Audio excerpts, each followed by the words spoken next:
And we are live. Hey, everybody, this is Roberto Blake. Hope you create something awesome today. Welcome back to another Friday live stream. We are doing YouTube channel reviews once again tonight. We have 10 channel review slots open. If you're watching the replay, you'll definitely want to stay tuned where we do our live breakdowns of YouTube channels. We give one actionable piece of advice, tell a creator one thing that they're doing well that we want to encourage them to keep doing. And one thing that they could immediately change that would help their channel and continue to see them keep growing. So we've been doing these weekly for a while now. We've been doing them all year. We've done them in the past. I believe we have publicly done about 5,000 channels live over the years. We leave the replays up so you guys can watch them and you can learn from them. We've covered almost every single niche you can think of in YouTube. We also give a bunch of different tips while we're at it.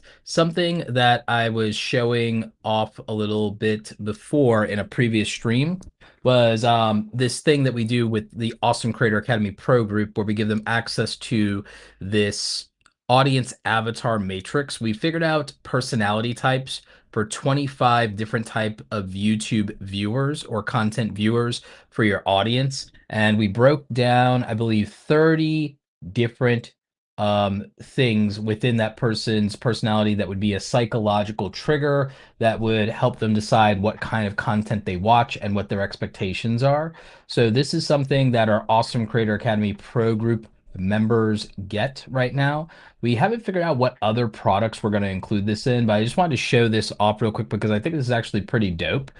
We also came up with something similar for which niches are the most profitable. We have a niche profitability matrix. And so we have all kinds of interesting things like that that we've been working on. We've also been doing Wednesday workshops for those of you who've been tuning into the Wednesday live streams, and you've been seeing us go over some of the more important things you would need to know if you're a YouTube channel under 20,000 subscribers. So we definitely encourage you to check those out. We keep those in the live tab on YouTube, and we leave them up permanently for you to go ahead and watch the replays of those.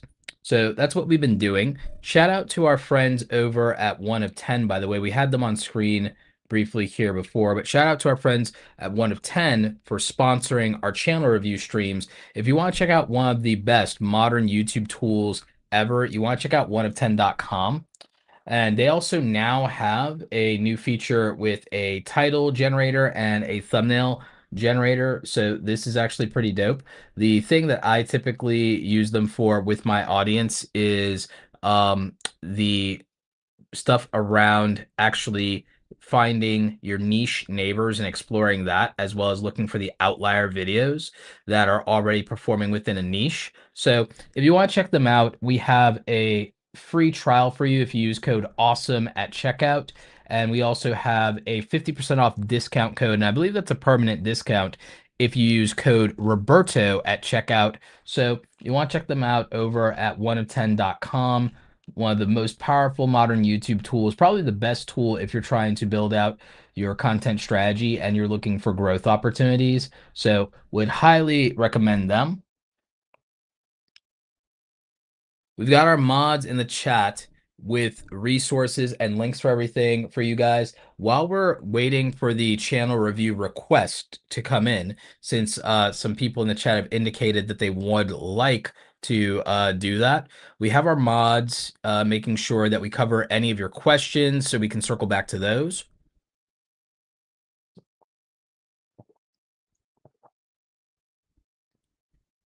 But while we're waiting, there is something I kind of wanted to show show off here. So I am actually working on something. I am working on the highlights channel, which is originally it started off as an experiment that I wanted to use to prove that how YouTube will treat brand new accounts. So I did an experiment a while back. Some of you may remember when I did this experiment. So I did an experiment where I just started uploading videos to YouTube for I think 50 days.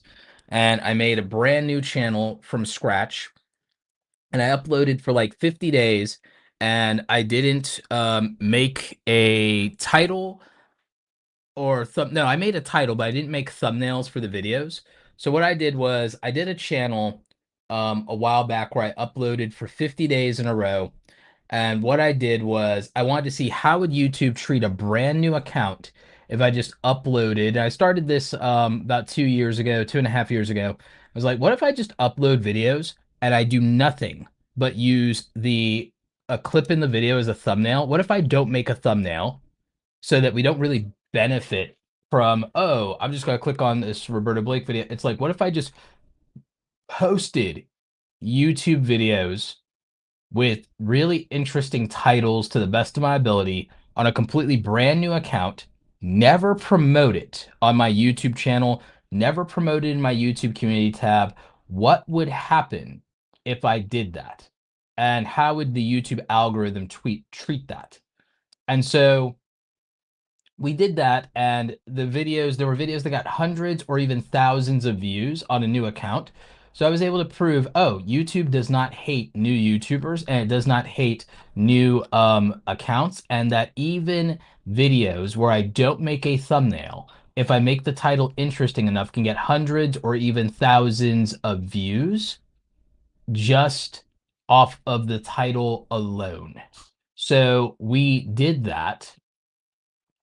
And interestingly, the channel was able to get hundreds or thousands of views, and more views in many cases than subscribers.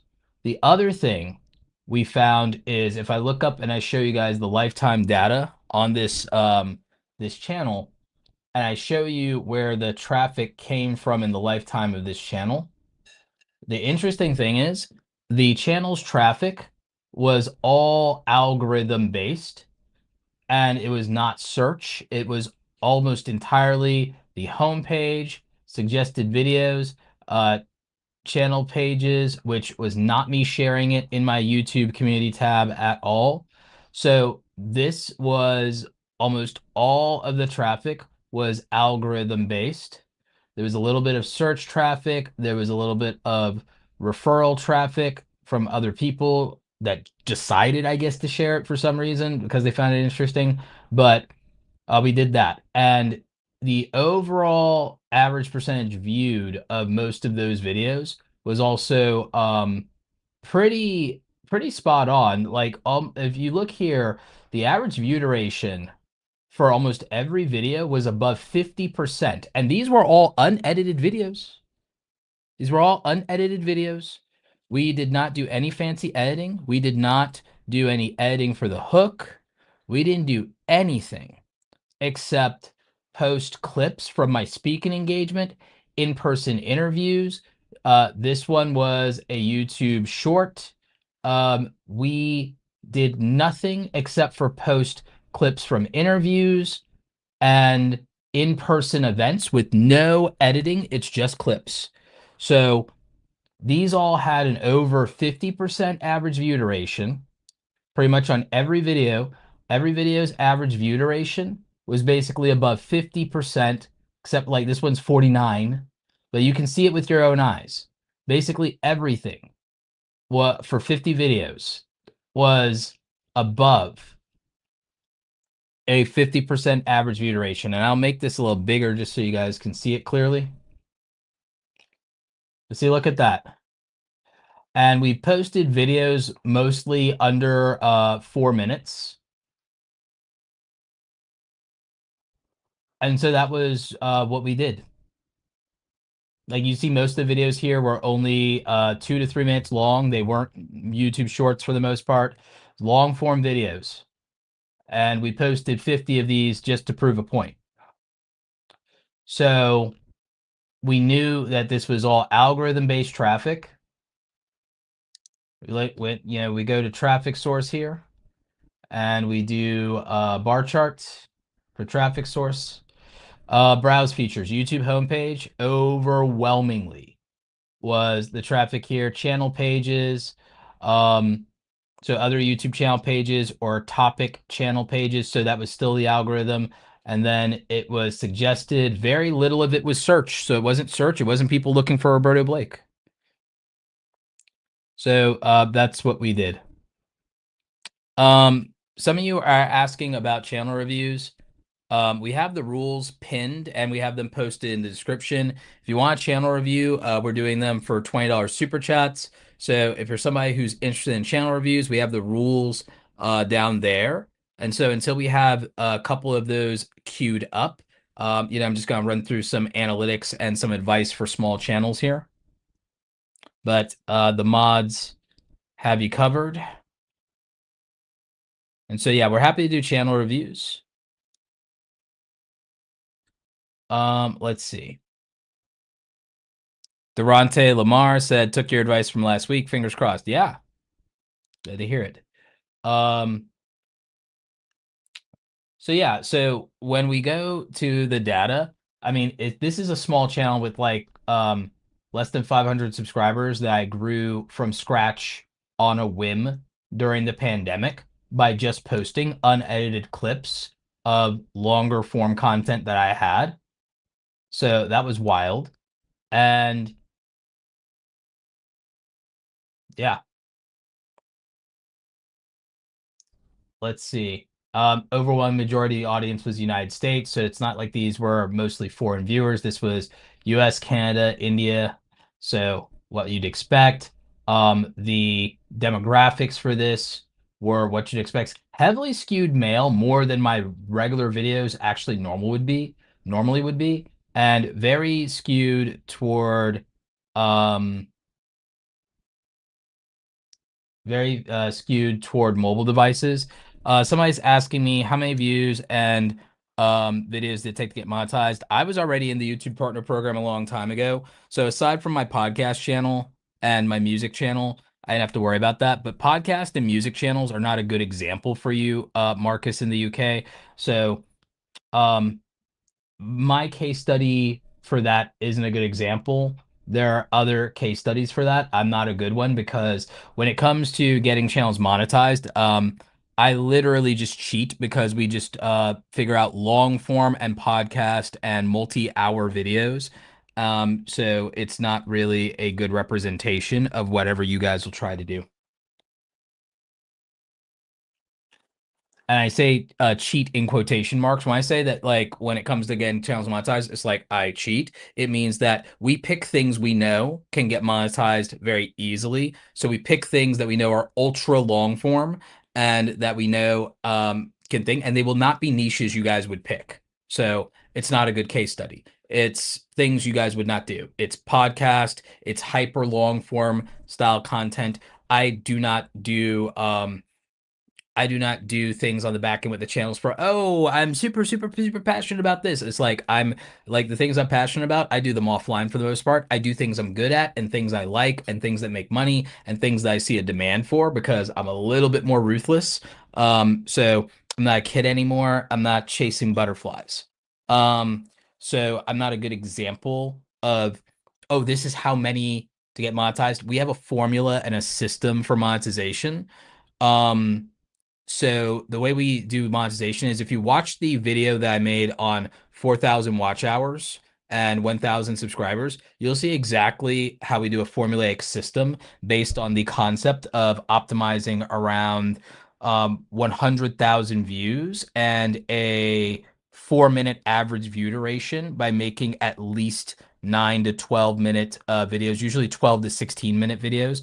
12 to 16-minute videos as a minimum, optimized in a certain category, and then we optimize around the idea of getting 100,000 views as quickly as possible on those long form videos. And so that's the kind of the cheat code that we use.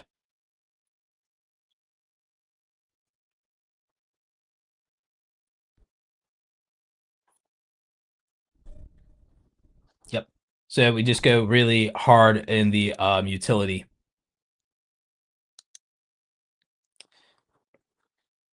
But yeah, so this channel, like I said, for example, we did that. Now, something recently that we just did is I started using the highlights and from Opus clip. And so I decided to do an experiment with shorts to where we're going to try to do shorts for the next 30 days. I have all the way up until May 9th scheduled so far. But interestingly, we've been trying shorts, which we have not done a lot of on the channel in a long time. And so recently in doing shorts, we did one today, this morning, that's done 600 views, which is more views than we have subscribers on the channel. And that's from this morning. Yesterday, we did 171 views, and this is on a less than 500 subscriber channel. We did 116 views the day before that. Again, this is a less than 500 subscriber channel. And then we have shorts that have done higher even than that. So we've figured out that for a small YouTube channel and for a completely fresh account, and even an account now, the new experiment is this account has been inactive for over a year now. And we were able to start uploading it to again and start performing. So even taking a year off from this channel has not stopped it from growing. So that's yet another um, piece of YouTube myth and YouTube superstition, if you will, that we've been able to debunk. So we were able to debunk that YouTube doesn't hate small channels and will not refuse to grow small channels. We figured out that YouTube will give impressions to small channels. So we determined that that was true, that small channels can get reach. So we were able to determine that. Let's see here.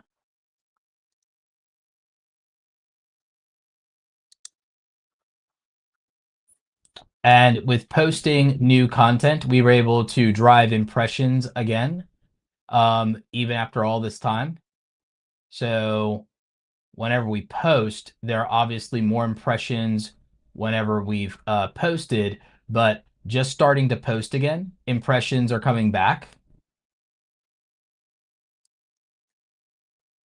It'll need more time to collect the data because this has data only up until May 1st. It hasn't counted for today, tomorrow, etc. There's a delay there, but we're seeing the revival of uh, impressions come back after not uploading. And even without uploading, the channel was still getting impressions. Was it getting a lot of them? No. But the nature of the content was so evergreen that it was getting them and it was getting spikes. That didn't necessarily lead to views, but it was something. And that's for us having an active channel during that time.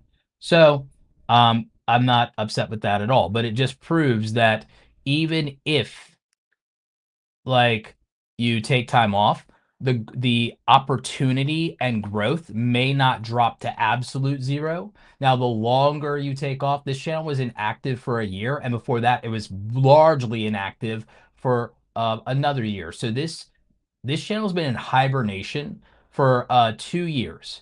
This channel's been in hibernation for 2 years. And even with that, it can still be revived and it can still gain opportunities and get views. This channel, again, is a fresh account that did not have subscribers, and people weren't even 100% sure it was my actual account. And we were able to do views on this without even editing videos. The videos were unedited and without even making thumbnails. We just used a clip from the video as the thumbnail. So under the worst possible circumstances we could think of for the content, it still performed. And again, the average view duration on all the videos, even unedited, just with clips with an abrupt beginning and an abrupt ending, were all average view durations of over 50%. So the reason I'm showing you guys this and I'm breaking this down is I'm not doing it to brag. I'm doing this to eliminate the last of any of your excuses for why your channel cannot grow, eliminate the excuses that everything is the algorithm's fault, and eliminate the excuses of everything you think you can't do and all the reasons that the system is against you, because we did a fresh account. We let the account die for 2 years. We uploaded videos consistently. All we did was upload 50 videos in a row and got it to 400 subscribers off of that. If we had done 100 videos, it would have been 1,000 subscribers and it would have reached the monetization thresholds. I'm basically sure of that, even with the content not being that long, because I believe we were pretty good. Where does it show me that? Like if we had kept going, we probably would have hit the watch hours, and we definitely would have hit the 1,000 subscriber threshold with about 100 to 150 videos. We would have absolutely been able to do that if we'd kept up the daily uploads. There was no way that if we did it all year round that we wouldn't have hit all the numbers for the thresholds. So that kind of like proves the point right there that we would have done all the numbers we needed to.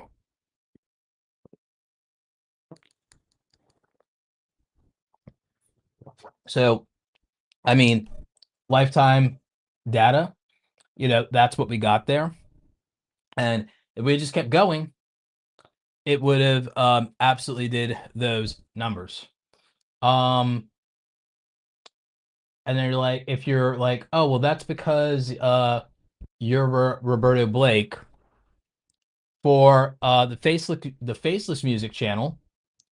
We go to the lifetime analytics for the Faceless Music channel, the lifetime analytics for the Faceless Music channel, and we posted quite a bit of content to this. I think it's much more than 100 videos. It might be close to 200 videos that we posted here. I think we posted 200 or so videos here. Can't remember. Yeah, we could do numbers on this. Even when this channel went dormant, we were able to revive this channel. So we almost hit the 100,000 view threshold that I talked about. Um, 11,000 watch hours, and the traffic on this is the algorithm. It's the traffic source on this is the algorithm overwhelmingly.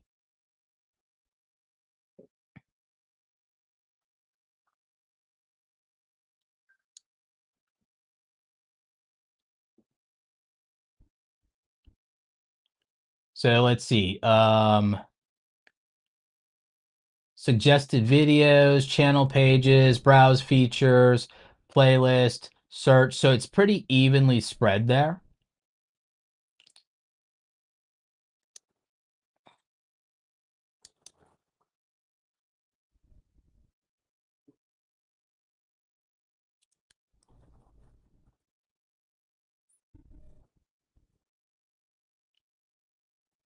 The most views and the most watch hours came from one particular song. Another song did similar. Oh, sorry, that's not a song. That one was a live stream.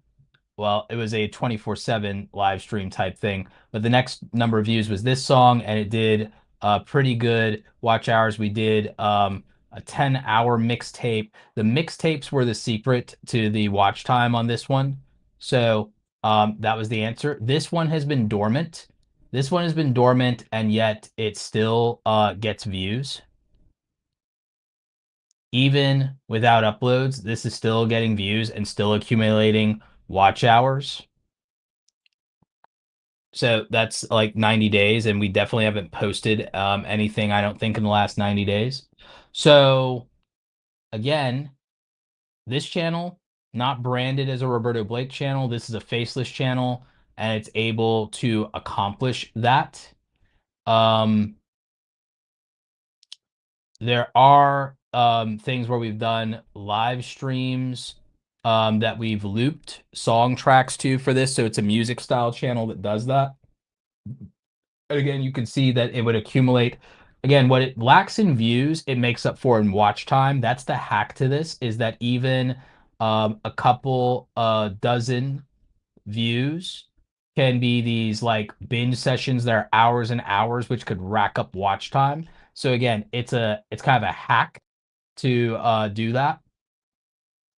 And so that's how this one works. But even actual videos, if we sort videos by views, it did not do too badly. And this is a less than 2,000 subscriber channel. So again, these views are actually pretty good for the channel size, and for it being its own brand, and for it being a faceless music channel that does original music and didn't really benefit, with the exception of the Squid Game thing, didn't benefit from using other people's intellectual property at all. It was all original music. So again, a very solid performance on channel. again, more proof that most of the algorithm talk for people is excuses, excuses, excuses. And that new channels can succeed, they can thrive, they can perform, and they can do it with original content and nobody else's intellectual property. We proved that it can do it without even like thumbnails are important, but we proved we can get without it that when we do get clicks, we get over 50% average view duration on another channel, the highlights channel, without editing and without anything fancy and without even thumbnails. So that was kind of a big deal.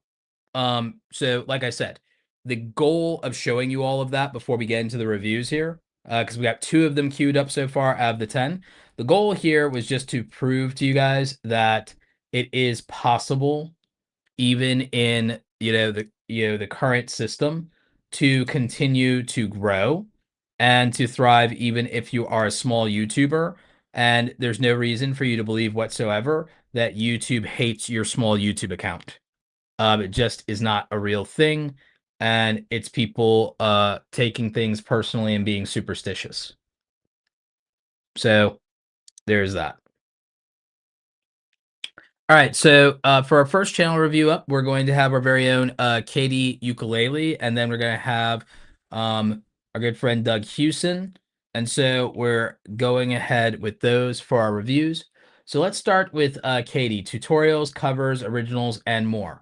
Almost to 1,000 subscribers. Congratulations. You probably have the watch time, so probably all you need is the subscribers. You might be pretty close on the watch time. I don't think that the channel banner is bad. I just am curious as to whether everything you want fits on the mobile size, because I think you're like brushing right up against the margins there, but it's probably fine. It's probably okay.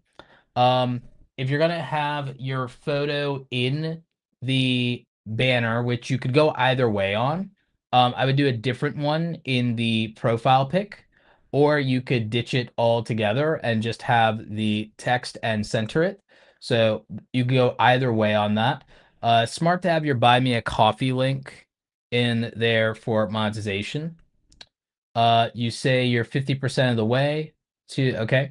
You have a featured video here on how to play the ukulele. This is one of your more popular videos, so smart how to tune and play a ukulele. I think this auto plays, so I'm not seeing what the thumbnail would be for it because I think this just auto plays. So I can't judge the thumbnail for that one off of that. Then you have your most popular videos, and then you have your videos. I would beef this up a little bit with 1 or 2 more playlists as far as a homepage. But no other major criticisms for the homepage. Let's go ahead and go to your videos and um, look at the potential for thumbnails.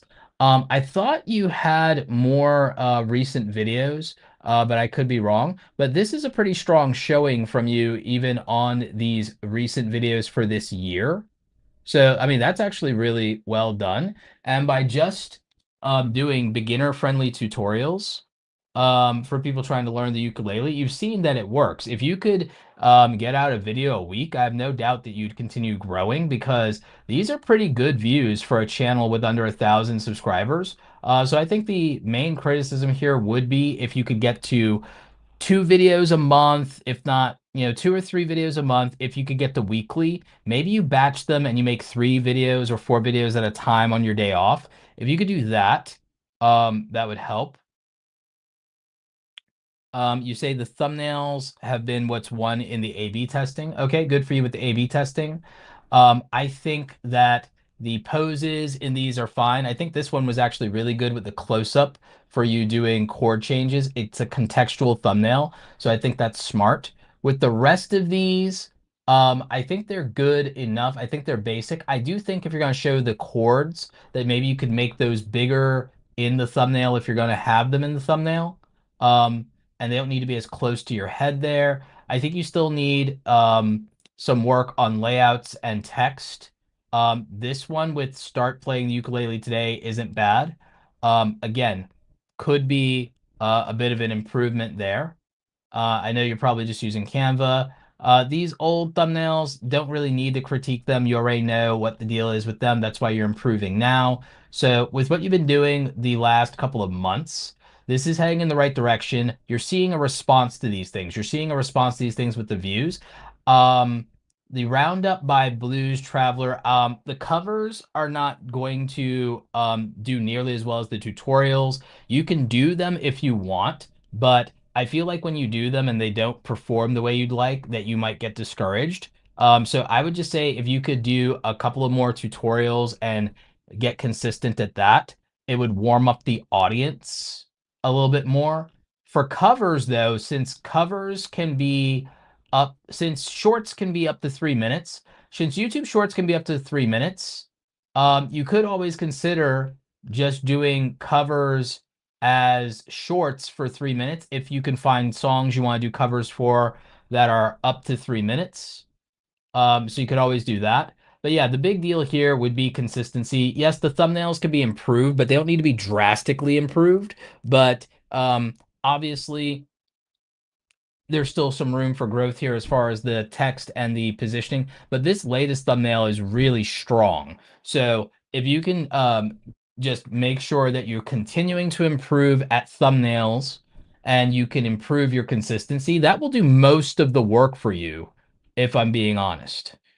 So that would go a long way. For watch time, if you want for watch time, take advantage of vertical live streams and maybe consider doing a live lesson as a vertical live stream, teaching people live how to play the ukulele, and that could improve the watch time since you're 50% of the way there as far as watch time, since you're right around the corner from subscribers. To just push Katie over the top, fellow mods, if you want, hit the subscribe button to just push Katie over to 100, sorry, to 1,000, just to encourage her a little bit. But yeah, that's a strong showing in terms of 2 months. And I think it's definitely improved. I think you were at around 800 subscribers before. So this is a strong improvement. And more importantly, these views are very good views for a channel your size, in some cases more views than subscribers, and much stronger than what your previous views were by far.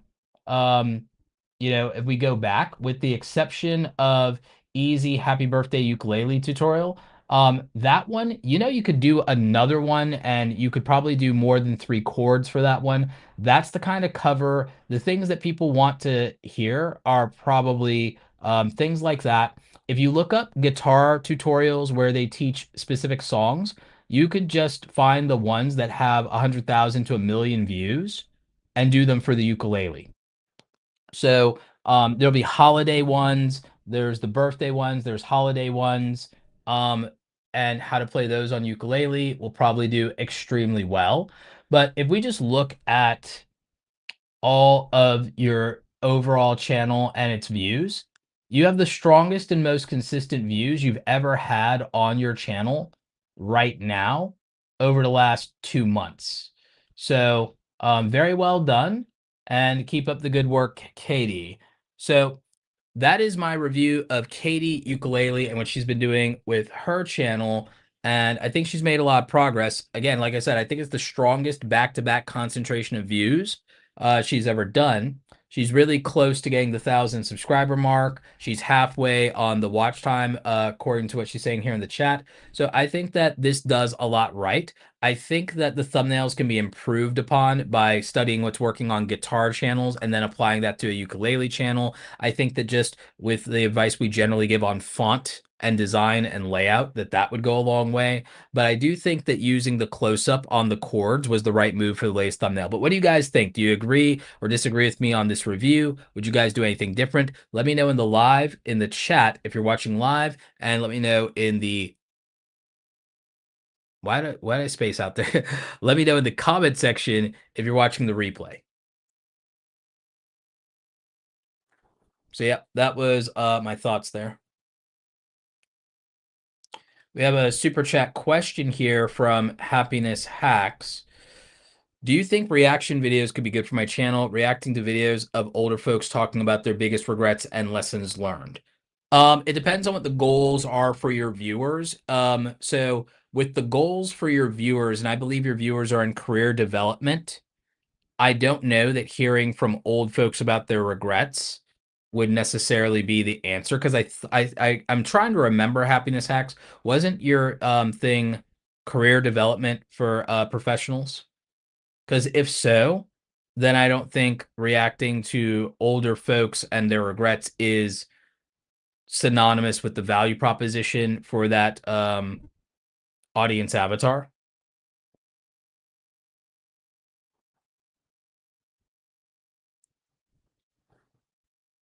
So that's my thoughts around that one.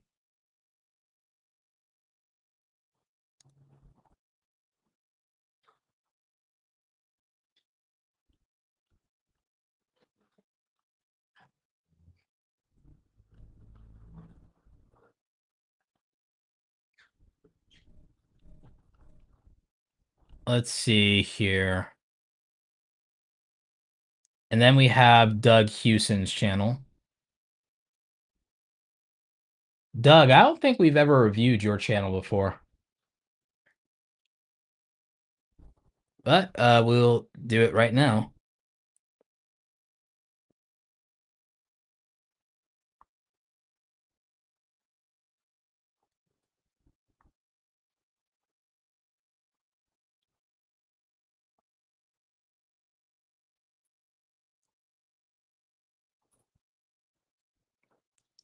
All right, so we have Doug Hewson's YouTube channel. Doug Hewson, creator advice for YouTubers, tools, tips, tutorials, and news weekly. This overall banner is actually pretty strong, Doug. So well done on that. I wonder if it should say for small YouTubers. I think for YouTubers is fine. Um, the blue and the way you're doing the shades there is very strong. I would do a secondary pose for this profile pic though, just to differentiate it because it gets repetitive there otherwise. So other than that, I think this is pretty good. I help YouTubers better understand YouTube so they can make better videos. Um, I would probably focus this value proposition here on I help small YouTubers um, learn best practices as beginners so they can grow. I think by focusing on small YouTubers in this, you'll attract the audience you're most suited to, and that's looking for the advice that you want to give. The majority of the market, as you well know, you already know this, Doug, less than 3%, or about roughly 3% of channels have 10,000 subscribers. So you already have more subscribers than about 97% of creators on YouTube. So if you already have over 10,000 subscribers, and 97% of people on the platform don't, I would just target small YouTubers, and it's the biggest audience you could possibly have by focusing on those folks that are under 10,000. So people under 10,000 would be like what you would focus on, and I would call that out more. So people under 1,000, people under 100, people starting from zero, people under 10,000, people trying to get their first 500.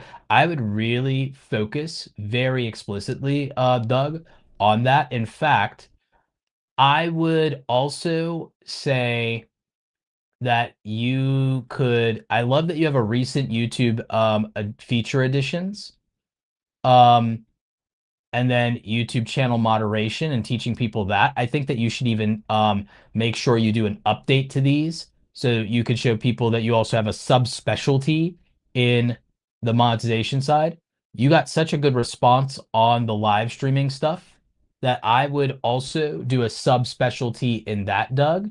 So I think subspecialties that your audience responded to is live streaming and live streaming tools. I think you already know that there's so many live streaming tools that people get confused. They need tutorials and want tutorials for all of them. I think that that could actually really help you So I would start covering tutorials on OBS.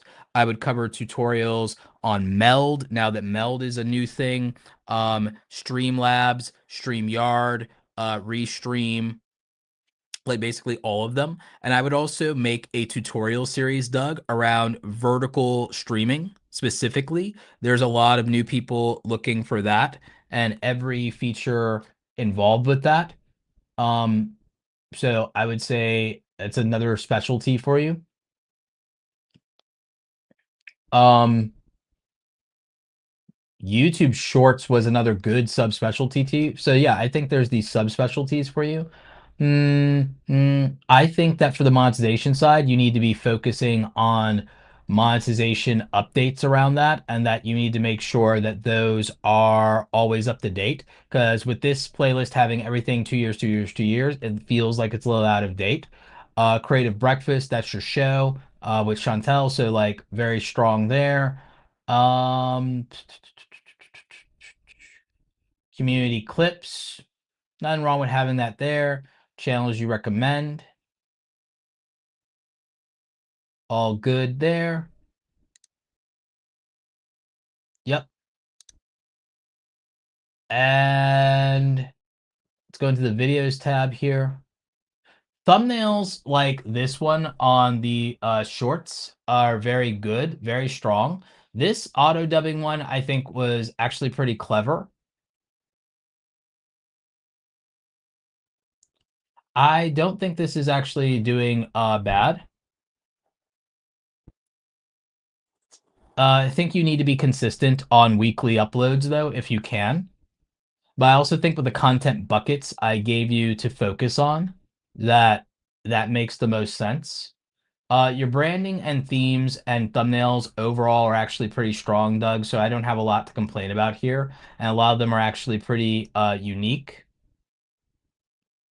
Um, so yeah, my thoughts are if you look at the things that people respond to the most on your channel, it's these very, very helpful beginner friendly tips. And even some of the old stuff, I think you should do new versions of for 2025 and you should refresh some of these ideas. People have a recency bias. Even if you've done something before, but it's been years, make an updated version every year or two because people have a recency bias and they want to hear something that they believe is current now. And if it worked in the past, there's no reason it shouldn't work again. So, I would say that. And then helpful things on individual fixes and glitches and bugs that people complain about in the community. If people are talking about it, complaining about it on X or Reddit, you know that there's an audience for it. So I think that you should kind of look at the like why your best hits were your best hits. And I think you have these subspecialties that you're ignoring focus on. Um, and I don't think you need to be doing generalized YouTube advice. I think that your subspecialties are actually the strongest. By the way, there's not that many legitimate, credible people around um shorts and vertical streaming advice, nor around a lot of the live streaming advice besides Harris Heller. And he focuses a lot more on hardware these days, even than software and tools, and not a variety of them, and not tutorials that are straight up tutorials. So I think that between shorts, streaming, um, vertical streaming, community management, and moderation, these are very focused subspecialties, and I also think settings. So I think that you have six really strong content pillars. I just don't think you focus them on them enough, and I think you need to focus on doing one video a week and filling out more of these content pillars and making some of them more recent. So that would be a lot of my advice here for you, Doug. Your fundamentals are strong. Your fundamentals are actually really strong. You have the capacity to get views. You just have to focus on making the content that gets views because there is an arbitrage opportunity for you in the fact that there's undervalued attention in focusing on YouTubers. Believe it or not, most advice that people are putting out isn't that useful or helpful to people with 0 to 10,000 subscribers. It's not, even though they're the largest market of viewers, A lot of people are not specifically focused on that. If you always and forever make your focus the creator under 10,000 subscribers, you will not struggle to get views because that's 97% of the market, and it probably always will be 90 to 97% of the market. So I would focus there, and then I would look at these specialties that you have, and I would play to all of your strengths. I don't think you need to make, and I'm not suggesting you are, but I'm saying you don't need to make the videos that me or Nick or Daniel are making. You have a market all of your own that you can capitalize on in a way that a lot of us can't. Even making videos about the most basic beginner YouTube features, you realize how many new creators there are every day that don't know how to do something as simple as a pinned comment, or even how to auto generate subtitles or delete a video. There's going to be people who don't know how to turn on the auto dubbing feature. I don't think I've seen a good tutorial about how to clip YouTube videos, about the clipping feature and how to use it. There are not really good tutorials around the new community tab feature. They're not, so like, there are not credible tutorials, and those of us like with like 100K or more subscribers are not making tutorials around basic YouTube features. There's been a long time since anyone's done a updated tutorial on the YouTube video editor.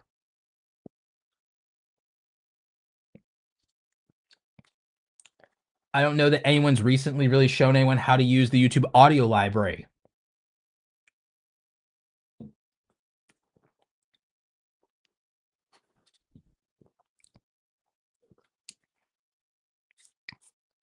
So the other thing is, because you are a smaller channel, but you have made it and have accomplished what 97% of channels haven't, you have enough credibility to a small YouTuber. A small YouTuber isn't going to turn up their nose, in my mind, at someone who has almost 12,000 subscribers when they don't even have 1,200 subscribers and think that they can't learn from you. And we've seen the evidence of that because of all the videos that you have that have large view counts here.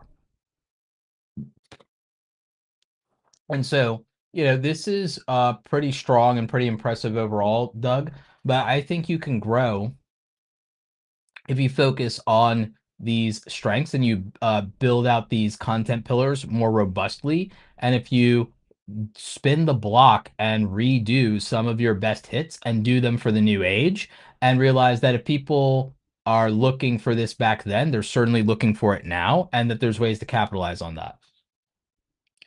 So that was my review of Doug Hewson's YouTube channel that focuses on advice for beginning YouTube channels. What do you guys think of Doug's channel? What do you think of my critique and this idea of playing to your strengths and also focusing on things that have been proven to get an audience response? I think that there are videos that Doug has that have tens of thousands of, views on them, 30, 40, 50,000 views on them, that could use a refresh, could use a makeover for 2025, and they're still relevant. I think there are literally ideas that there's a way to get a 5 video series out of. I think that there's software here that collectively could drive a couple 100,000 views to the channel if he focuses on some of these softwares to help people with live streaming, help people with shorts. Shorts tools is a completely undervalued market, in my opinion. Vertical live streaming, undervalued market of attention, not a lot of details to help people with vertical live streaming.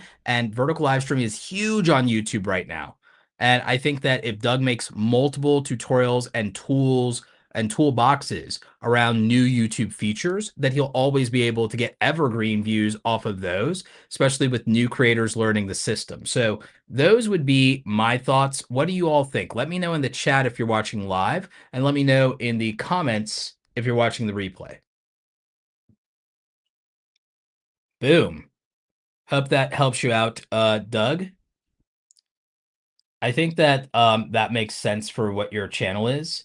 And I think that, again, you're strong on fundamentals. I think you're good on titles, thumbnails. I think it's the topics and timing that need some tuning. But I think we just figured out how to solve for a lot of that.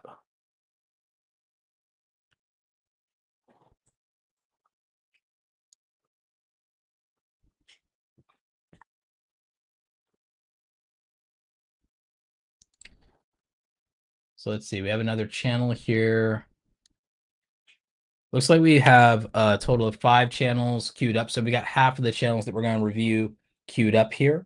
Nice. We've got Dominic, DiTanna next. Then we've got Chantelle Hills. Then we've got Yu-Gi-Oh Boy. And those are the 5 right now. We have 5 more slots open for channel reviews tonight. Let's catch up a little bit with the chat.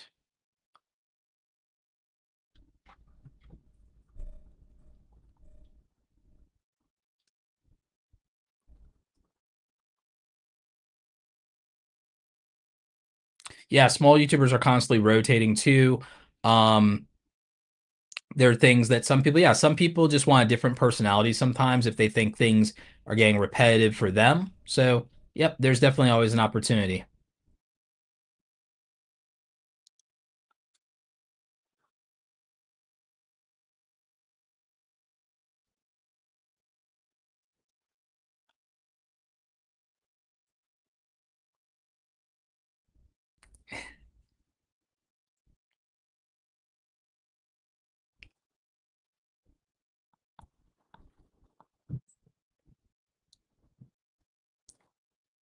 All right, so we've got a couple of these queued up.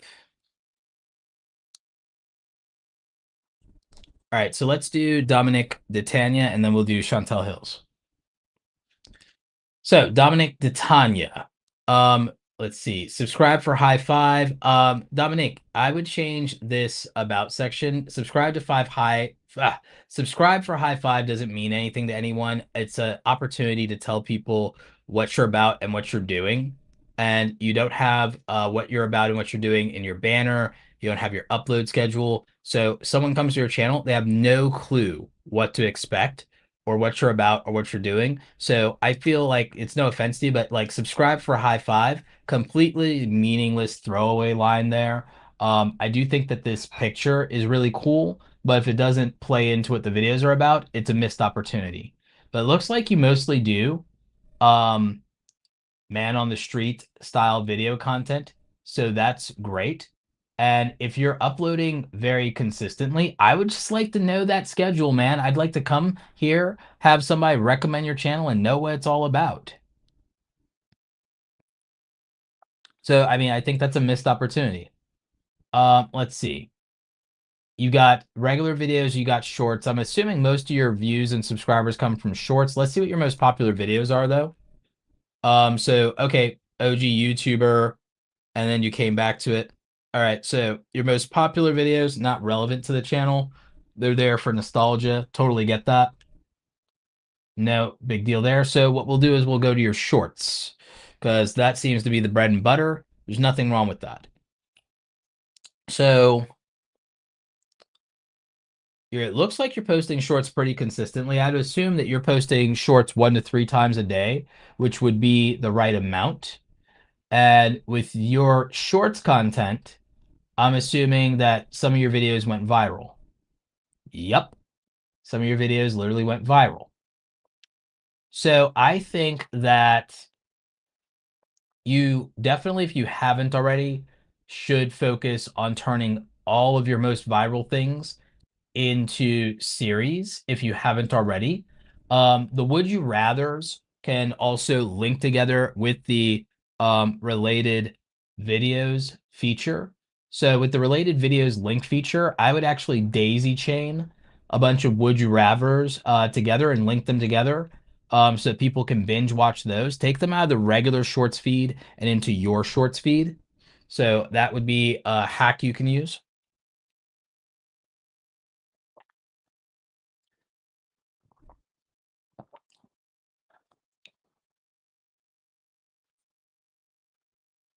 I would also, when it comes to a lot of these shorts, it looks like you're doing a good job of using the most interesting frame of the shorts. Having a specific type of or interesting facial expression is also really good. But these overall have been doing pretty well for you and they look pretty strong. I would try, if possible, to go to 3 shorts a day, because with 3 shorts a day, you could increase your odds of an outlier viral video by 30% just by virtue of doing that. Because you have videos that have gone big before. So why not? So I think that for you, it directly just increases your odds by 33%. Um, I don't see a downside as long as you can sustain that. I think that locations looking interesting at a glance could be very good, but like it seems like you have a very local place that you're doing and it's worked for you. So I wouldn't deviate from that too much. People love these man on the street real world style things. If there is a way to incorporate a challenge or contest element into those, a lot of people respond to those and a lot of people share those. With shorts, you want to not only take advantage of the shorts feed, but you want to create things that people will share. You have a copy after me. I would definitely do like some Simon Says stuff, obviously, but the thing is you want something that people will share in WhatsApp and in DM groups and in text messages. And so I think that's a big key to expanding the growth capabilities of the shorts.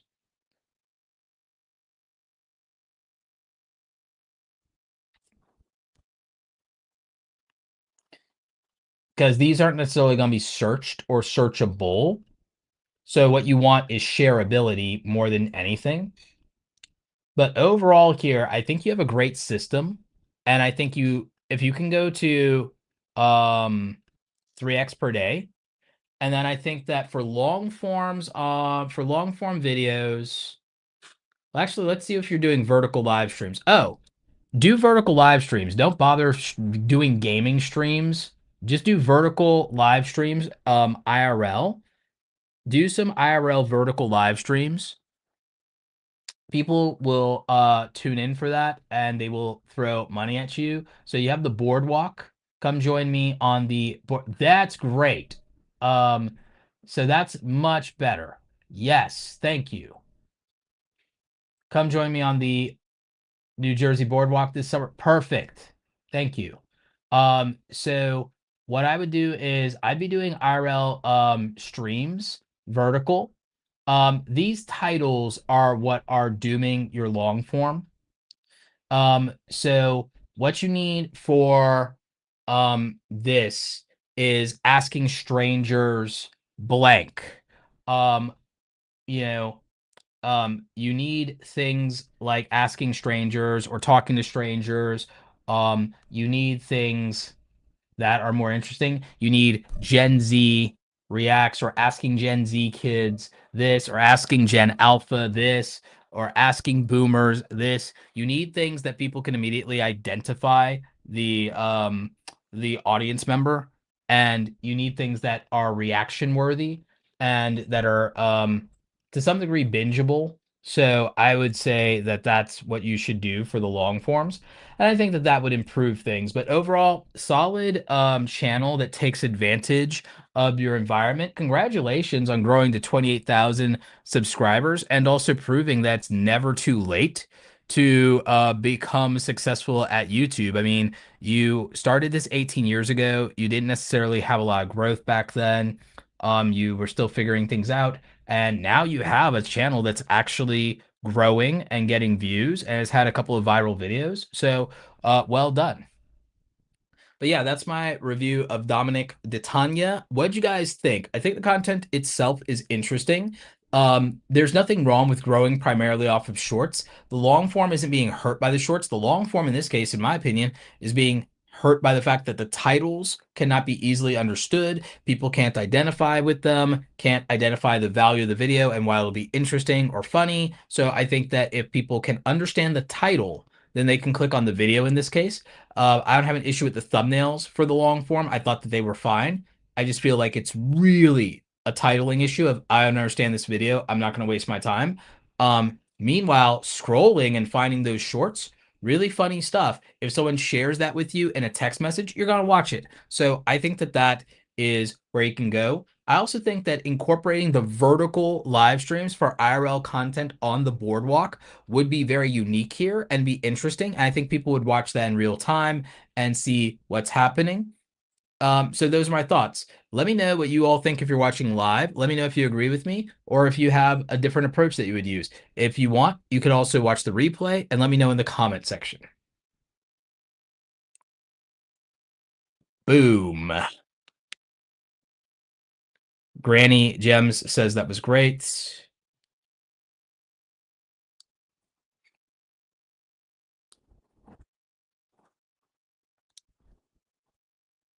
Yeah, clarity is often better than being clever.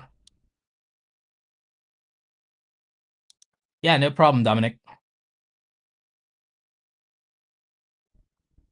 It's better to be clear than clever. Even with your titles, you might think, "Oh, I'm driving curiosity, mystery box, mystery box." Most people, I hate to break it to y'all, most people in America, third to fifth grade reading level, they aren't clever enough to figure out your titles. It goes over their head. Whoosh. I'm sorry. People are not that bright. It's just, it is what it is. I'm sorry. And I hope that, no, I'm not going to apologize. If that offends people, then it's like, then if that offends anybody, hit dogs will holler. Most people in America, third to fifth grade reading level, everything goes over their head. They barely understand sarcasm. So yeah, if that offends people, I don't apologize. I apologize for nothing. Sorry, not sorry. If that's you, hit dogs will holler. Ugh. So no, but the thing is, knowing that, you can't be coming out here with these clever titles and creating some J.J. Abrams mystery box for people to figure out. You have to spell things out in plain English for them, and that's that. Plain speaking titles. Primary example is I'm doing a case study right now where I'm studying 100 viral videos at a time and their titles, and I'm reviewing it, and the titles that get millions of views have a third to fifth grade reading level or lower. Almost unanimously, over 80% of the viral titles that I've been studying, and eventually this case study will be 1,000 titles. I've been studying, I've been studying these titles, right? I've been studying titles to find the predictable patterns of what makes these things viral. The overwhelming majority of them are under 60 to 70 character titles. They usually don't use multisyllabic words. It's down to 1 to 2 syllables per word on average, which is wild.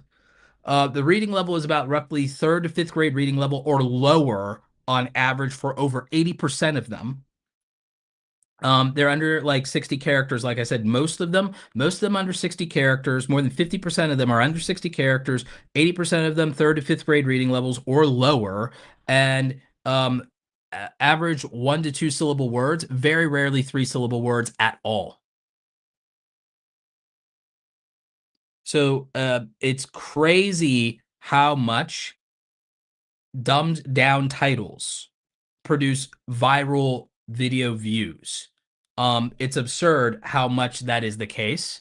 So, like I said, I'm studying title word counts, syllable counts on average per word, number of words in title on top of number of characters in title, reading level, Fletch readability score overall. I'm scoring about, I think right now we're only scoring 8 criteria on each title. And it's just become bloody ridiculous at this point.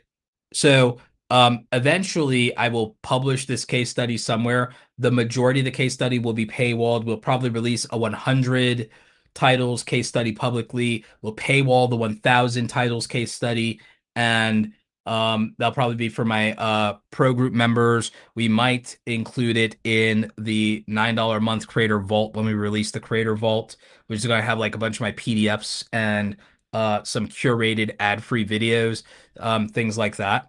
But I think that when you really analyze what makes a video clickable, accessibility to understand the idea is one of the most undervalued things by content creators. Most content creators do not focus on how easy it is for the viewer to understand and comprehend the idea that they want to communicate. So I think that communication skills are still the most underrated thing that content creators don't fully appreciate or are still neglecting. So that's kind of my point of view on that.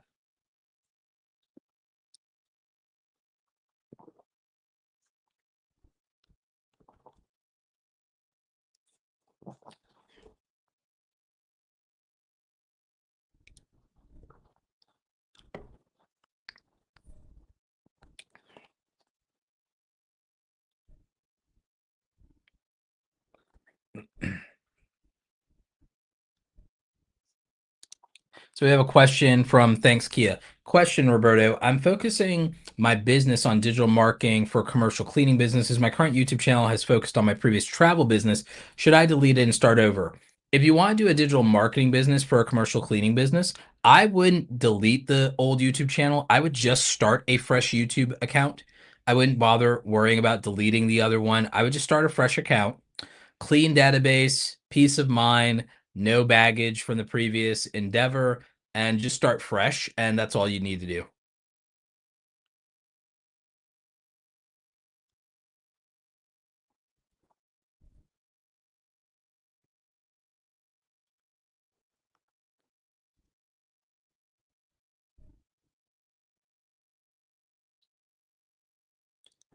Monica Bellamy, I met you at the Anaheim Conference. Hey, what's up?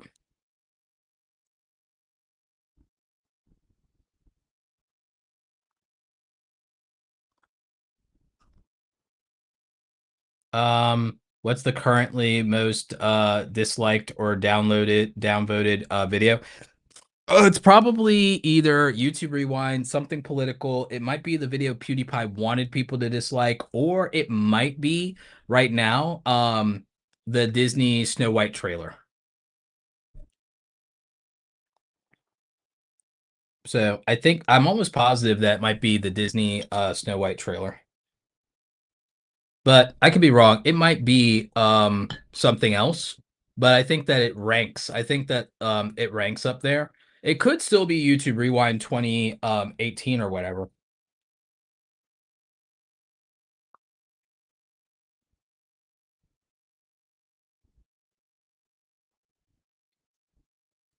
I mean, I could probably, if I really wanted to attract exactly the wrong people, I could probably get people on X to make it a viral meme to make the Disney Snow White trailer the most downvoted video on YouTube. I could probably get that going, but I'm not going to.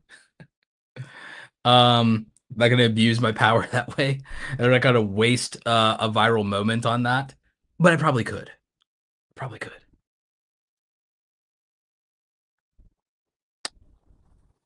I think we answered Happiness Hacks' question.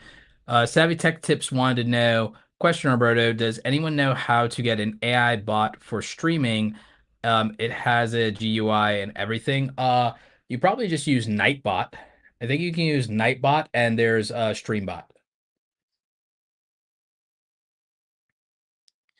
Kaya asked, should my new YouTube channel niche down to commercial cleaning business owners or focus on service-based business owners?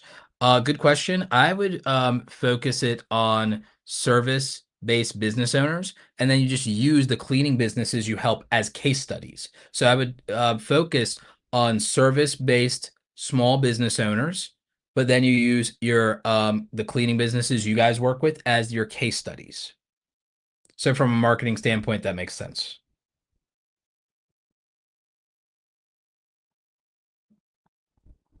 Yep.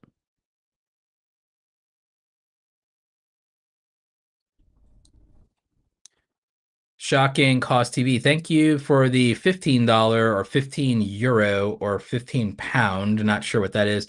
Super chat. Appreciate you. And if I'm not mistaken, that's a super chat, just a super chat, right?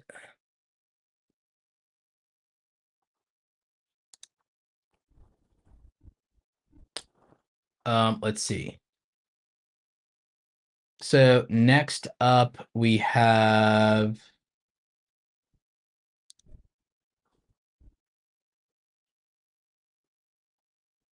We have Chantelle's channel next up. All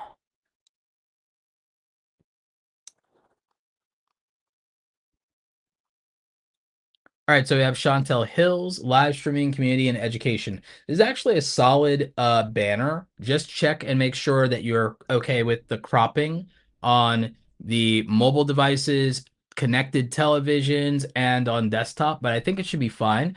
Really solid photo and overall background here. Very well done. And then a really good profile pic and background as well for this. Hi, I'm Chantelle Hills, a live streaming community specialist. My goal is to I would actually cut out the "Hi, I'm Chantelle Hills" part. It's your name and it's your channel right there. So I would just go with I'm a live streaming and community specialist here to help you take the stress out of streaming.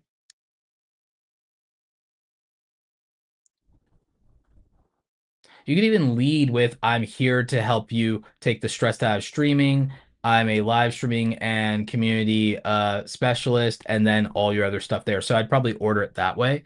Let's see. Managing moderation tools. Well done with featuring this as the featured video on the channel. Very smart. Congrats on 30,000 views on this over time. I mean, look at this, guys. I mean, again, your subscribers have nothing to do with the views you get. I keep telling you guys this.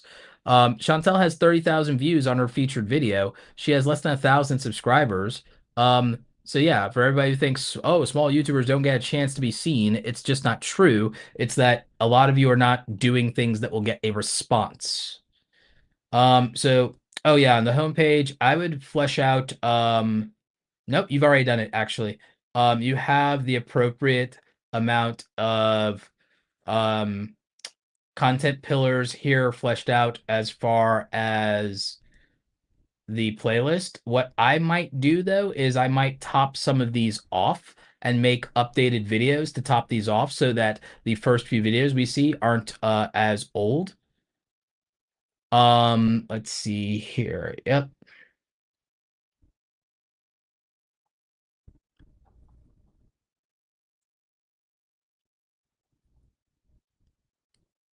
And if you've done anything with special guest, or if you're planning to do that again, I would re-up that by the most recent ones.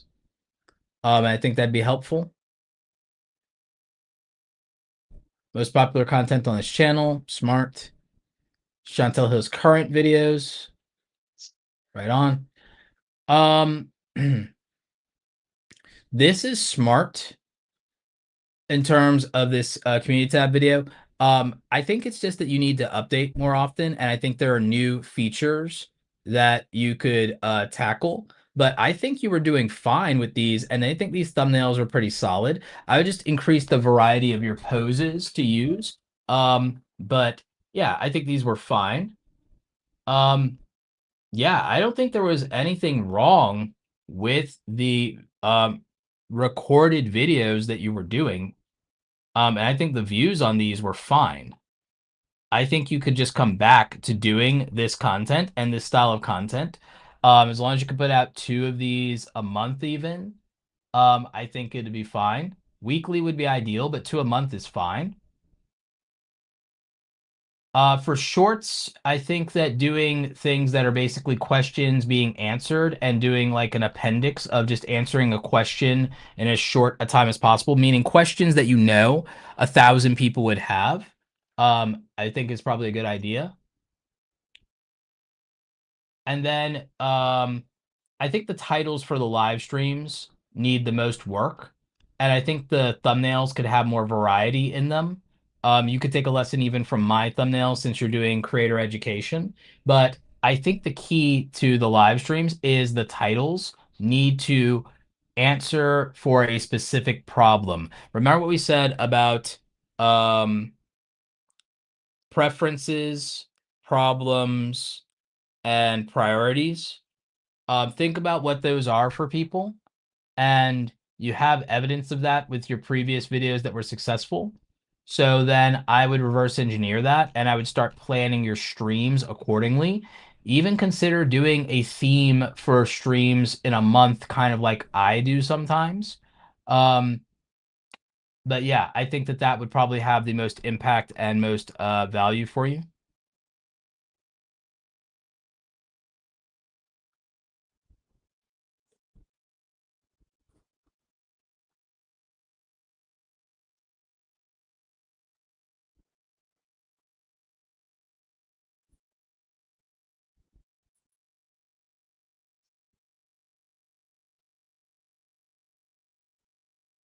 So yeah, I think we covered the main formats here. So yeah, those are my thoughts, Chantel. I think that very similar to Doug. It's a matter of topping off your content pillars with some recent content. I think there are areas of focus that you've been proven to be able to get a response in. Um, so I would double down on those things. Um, yeah. So I mean that's what my thought would look like around this. Also, obviously, when you can, the consistency is ideal. So yeah, overall, a very good foundation here. And I don't think there's anything inherently wrong with the fact that you've done 117 videos and you've gotten 579 subscribers. I think the big thing holding you back is just the lack of overall video uploads. There probably might be some unlisted or private videos in the background here, but it's really just a lack of the consistency on regular traditional YouTube videos. But I think if consistency can improve there, and then thumbnail variety and poses can improve there, then I think that that's key.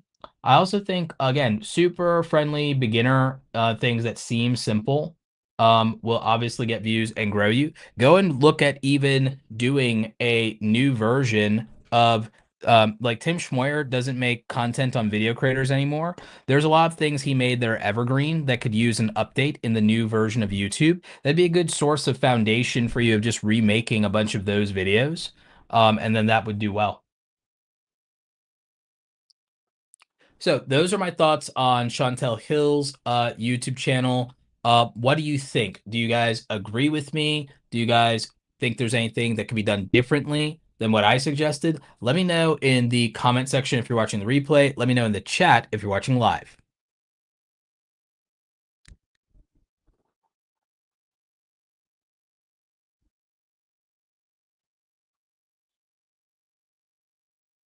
You hate having your photo taken? Yeah. I mean, you'd be shocked at how much I consider it to be a necessary evil to do it. But it is. So I just do it. I don't hate it, but I'm not in love with getting my photo taken, believe it or not, surprisingly enough to people. I mean, I'm a photographer. I prefer to be behind the camera. But yeah. Yeah, there's nothing to be nervous about and everything like that. I don't think I've ever like done a review in recent memory where I read someone the riot act. Not that I can remember. Plumber Payday has a question. Plumber Payday says, should you wait for sponsors and brands to reach out, or should you pursue them? Plumbing channel. In general, my belief is that you should farm and hunt, meaning that you should do outbound and inbound marketing in any system. I do not believe in waiting for things to come to you. I think that when you're serious about something, you shouldn't be passive and you should aggressively pursue and go after things you want. You want opportunities, shoot shots. Go out there, be a hunter, go get it. Eat what you kill. So I believe in that philosophically. It's no different with sponsors. That's why I have an outreach protocol. I even made it in the brand deal starter kit. If the mods want to post a link to the brand deal starter kit and our 20% off coupon for that, that'd be great for some people. But yeah, the brand deal starter kit, one, we list 100 brands that we know work with creators. We have reviews of PR and talent agencies I've worked with on a non-exclusive basis, so you know what to expect if you work with them, or ones you could reach out to that will find you deals. I have made direct relationships for 90% of all of my brand deals of all time. I've done hundreds of thousands of dollars in brand deals over the years. Brand deals is my largest source of YouTube income, contrary to popular belief. It's not courses, even though there's nothing wrong with that. People who say that, oh, if you make most of your money from courses, then you don't actually do the thing and everything like that. No, idiot. It's that if you build something that has scale because you can sell units, products outpace services unless you have a government contract. Products scale and make more money for someone than services unless you have a government contract. That's why Mr. Beast can make more money shipping Feastables around the world than he can from YouTube ad revenue or sponsors. Call him a fake YouTuber. Like he makes money off of a product. It's just not a course. But products always scale to outpace services because services are beholden to labor and linear time, and products are not. They're deliverables. If a product is infinite, which is what a digital product is, then it also has no units, no refrigeration, no shipping, and no physical limitation in the real world. It's why musicians make do more units because of digital downloads and streaming than they could if they sold tangible records or if they did concerts, unless their name is Taylor Swift or Rihanna or Beyonce. So it is what it is. I digress. My point is, with that digression, is that brand deals are the way most content creators make their real money, myself included. And the thing about it is that you should pursue brand deals as well as attracting them. If people come to you, great. When people come to you, there is a certain amount of leverage. But when you choose brands to reach out to, it's not a forfeit of leverage either. In fact, you also have a better chance of getting what you want when you actively pursue. So I would use that strategy. And one of the things we did with the brand deal starter kit is we put together resources for outreach emails, because a lot of you, even if you knew, okay, I found a contact, I'm reach out to the brand.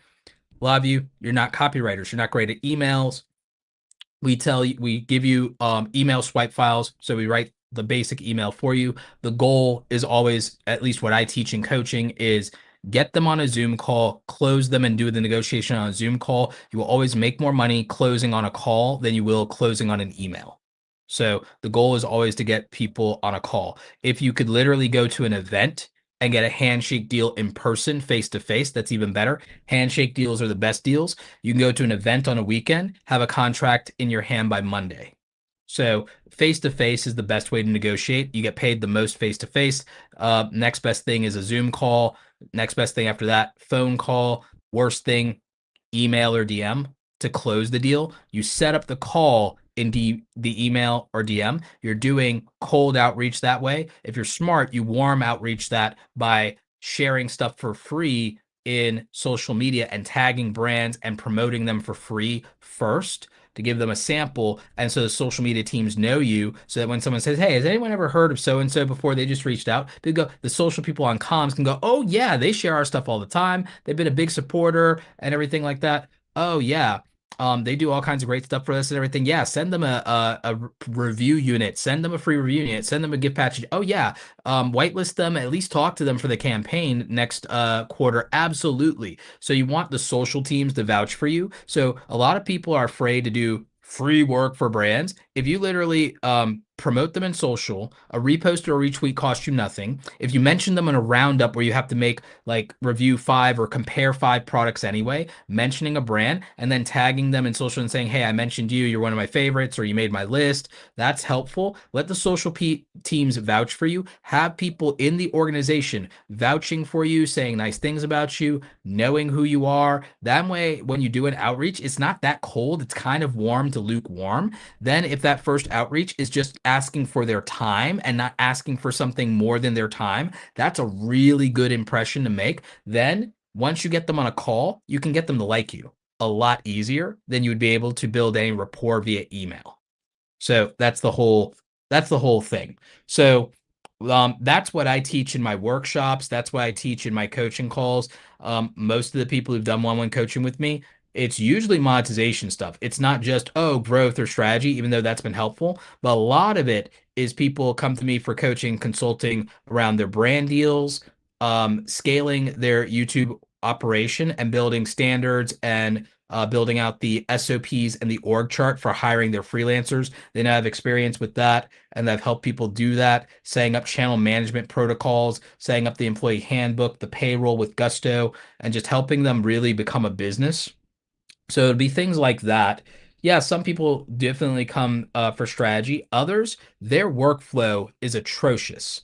And there are people that have been able to save 8 hours a week by fixing their workflow. They had no idea how to use their tools properly, and they were wasting time. And no wonder they couldn't barely get a video out a week. We got people going from one video a week to 3 minutes, 3 videos a week, 3 videos a week because we took their editing from 8 hours of video down to 2 hours per video because they just didn't even know how to use their tools properly. We took somebody from spending 5 hours on thumbnails to 1 hour on thumbnails just because he didn't realize that he should be using a drawing tablet instead of drawing it with his mouse. And his workflow went from 5 hours to 8 hours to make a custom thumbnail to being 1 hour, to the point where now he also is going to take up some extra work doing thumbnails for people in his niche. And now he's going to make extra money on top of saving the time. So like these are the problems that I help solve is I solve problems largely around time, money, and operations. I absolutely can help people with strategy,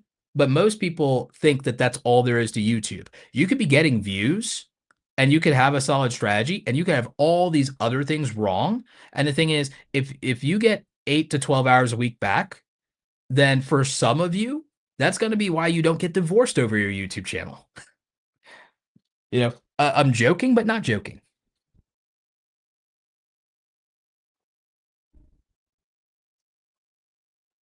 Retired life.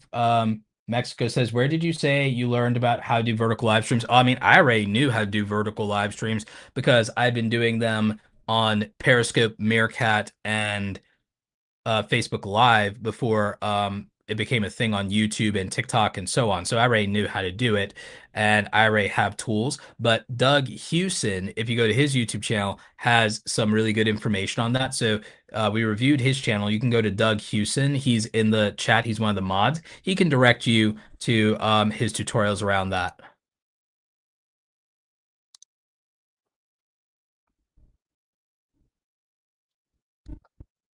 Yeah, you'd be surprised how many creators don't have their operations in order.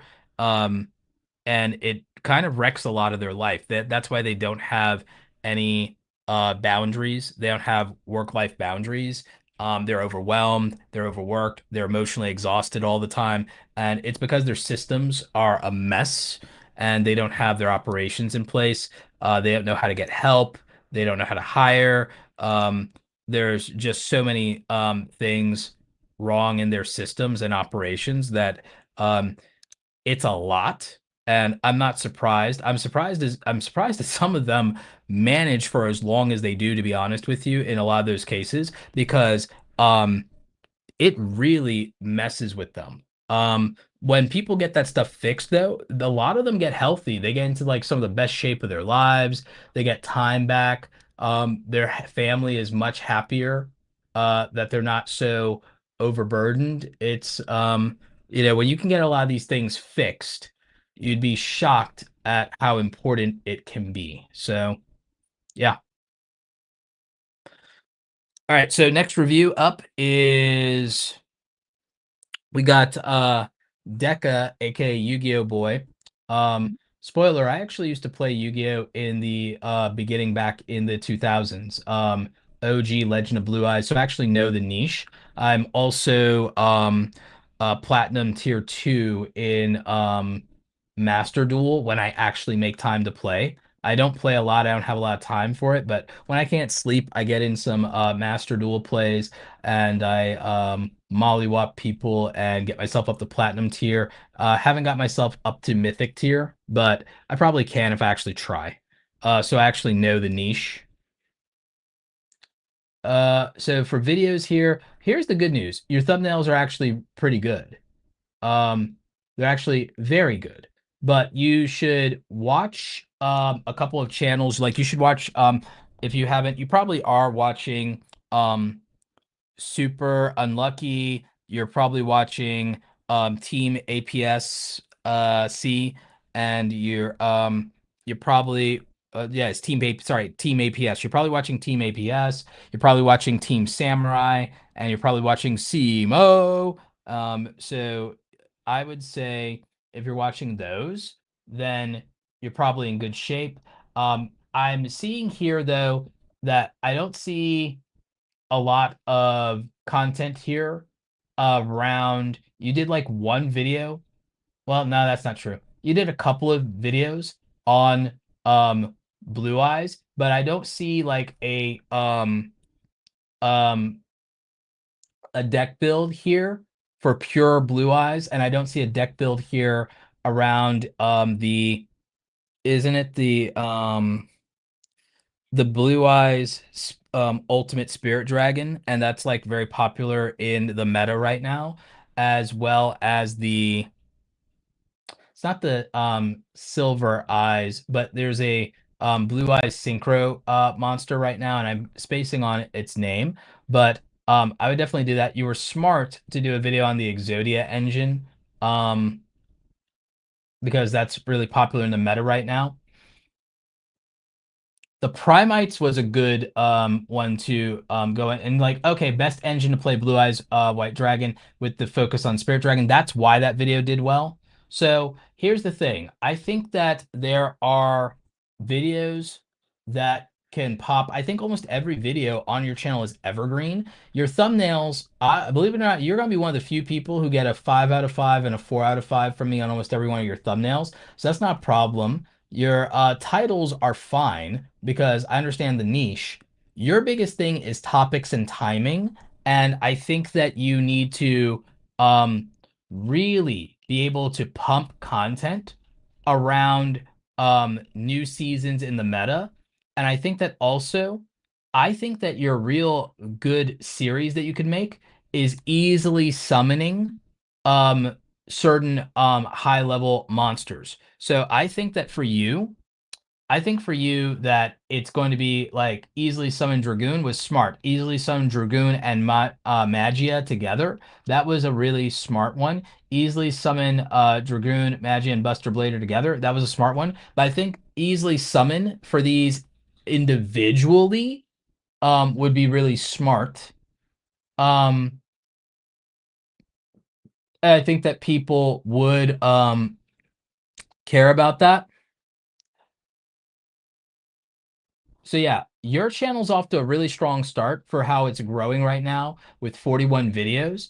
And also, what you should be doing if you're not a Ray is you should be asking people to subscribe in the videos, but do it like 2 or 3 minutes into the video and say, hey, if you're enjoying this video, you're getting value out of what I'm doing, make sure you hit the subscribe button. I really appreciate it.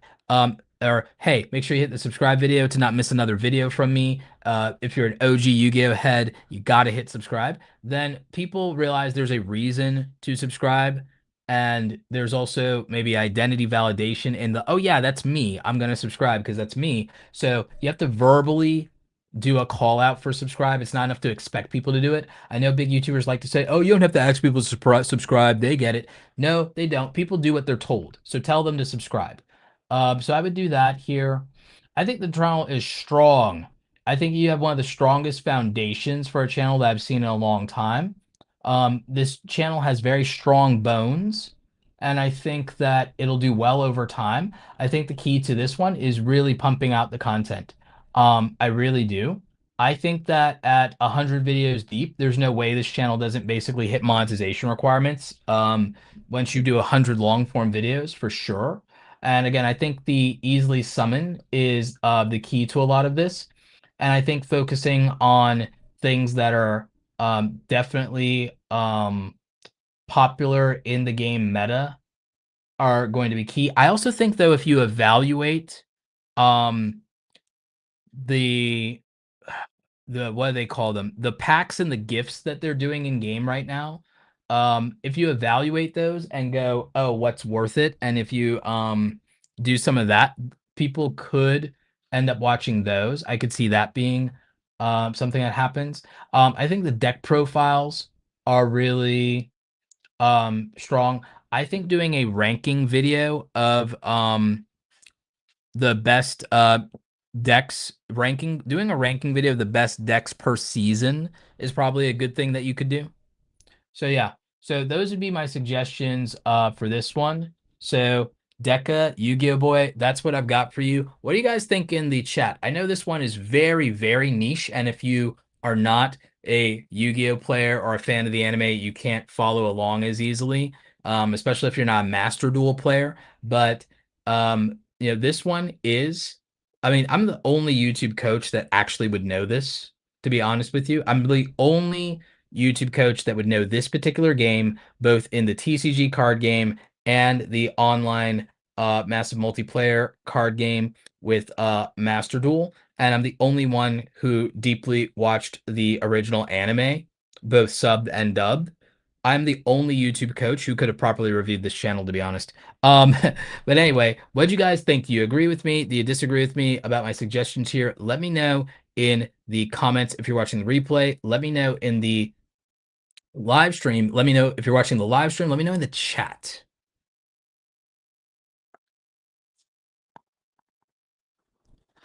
No, why would you get ripped apart, man? Like your strategy is solid. The views are solid. Your views overperform for your channel size by far. The thumbnails are strong, even among the biggest channels in your niche. These are 4 out of 5 thumbnails and 5 out of 5 thumbnails for sure. You understand what players in the game value. You understand the meta of the game clearly, so you're able to create value for your viewers. So that's obvious. These are clickable thumbnails. There's nothing wrong with the titles. You had views well exceeding your subscriber count. So I don't know why you would think I'd rip you apart. And you got 47,000 views off of 41 videos without most of that even being shorts. It was all long form. And you're not doing lazy content. Your videos are averaging 20 minutes. You do hella Photoshop work. You pose in your thumbnails. You make unique ones. You use tropes in your thumbnails from the show with holding the card right in front of your eye. Like you do all the things that would appeal to a genuine Yu-Gi-Oh fan. Um, so again, I don't know why you would think I was gonna rip your channel apart. There's nothing you're doing that terrible or wrong. You could just be uploading more consistently, and there could be some things that you have performed well with that you could do more of, and then that would be good. But there's nothing really to criticize harshly when it comes to um this channel. Like there isn't. So that's all. I mean, you're one of the strongest beginner channels that I've probably seen. Yeah. I think people are used to like the channel roast format because like big creators and people like Mr. Beast and Ludwig and Eric, they do these things and sometimes they do them at events and everything called Super Roast. And there's a whole roast me thing in Reddit. There's a whole roast me thing in Discord. So I think there's a culture of ripping channels apart when it comes to harsh advice. My harsh advice is realistic. And my harsh advice is still meant to make you do better, but not to like almost bully you or punish you into doing better or abusing you into doing better. So I think that's probably what the culture is. And that's no offense to those creators and their style is their style. And maybe they've attracted the kind of audience because I could see in a gamer culture audience that some slight bullying is like a thing, but it's like people are supposed to know to have a thick skin about it in gaming culture. I totally get that. I grew up in Halo lobbies back when it was a thing, you know? So that's probably just the culture. So that's probably why people expect that.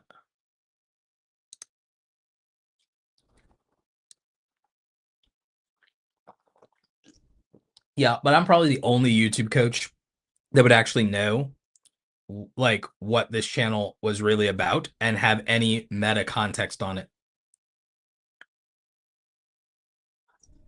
Because I believe I'm the only to my knowledge, I'm the only YouTube coach that has deep, specific anime knowledge and very specific subsets of geek culture knowledge. Um, so I think that's, and again, none of that is any offense to anybody. It's just that, like, if you guys have literally, you've seen the props on my desk and on my wall and on my bookcase, you know that I'm like a really like uber nerd. So like I have deep geek culture roots going back to like when I was growing up, there was a hobby shop in my community and it was literally called The Hobbit.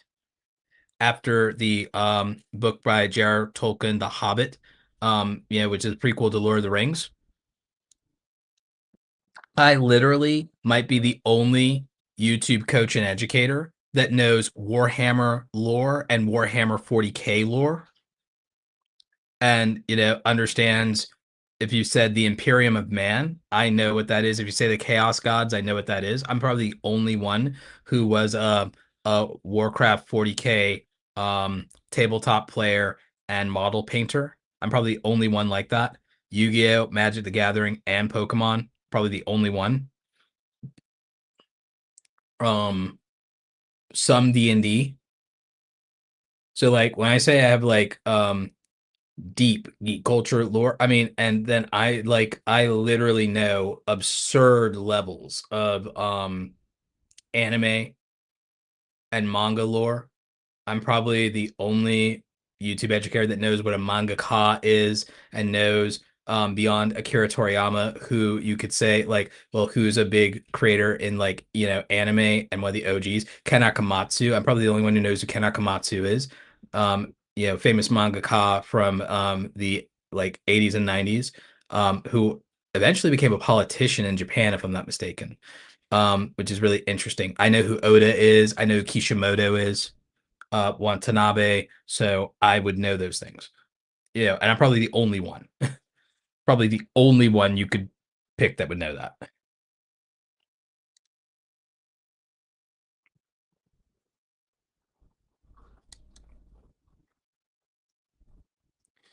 All right, so we have Shocking Cost TV, and then we have Storybooksong. I think we have what, three more slots left? Oh, and yep. Yeah, I think we got three more slots left.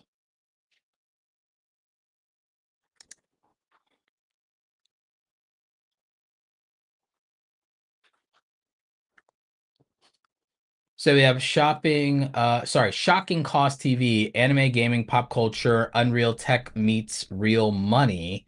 We calculate what it cost you to make your fantasy reality. Interesting premise. I like this logo. I like this logo. Um, Says what it is in the banner. Okay. Again, this is another channel right up my alley. So, um, So let's see. You have Shocking Cost series, new the channel binge here, very smart, popular videos, and then you have Dragon Ball videos because it looks like you originally were possibly a Dragon Ball creator, or that's your main anime that you like. So this is actually a really interesting concept for a channel.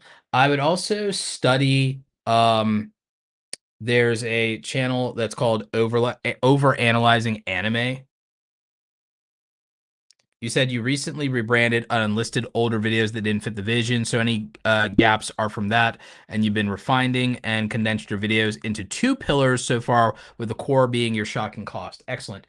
Like from a pillar standpoint, though, the pillars could be um, the types of thing that you're analyzing in terms of cost. So one of those could be you could focus for example, on mecha. So you could think of your pillars as playlist. One of them could be mecha, and then another one could be weapons, and then another one could be super weapons, and then another one could be rare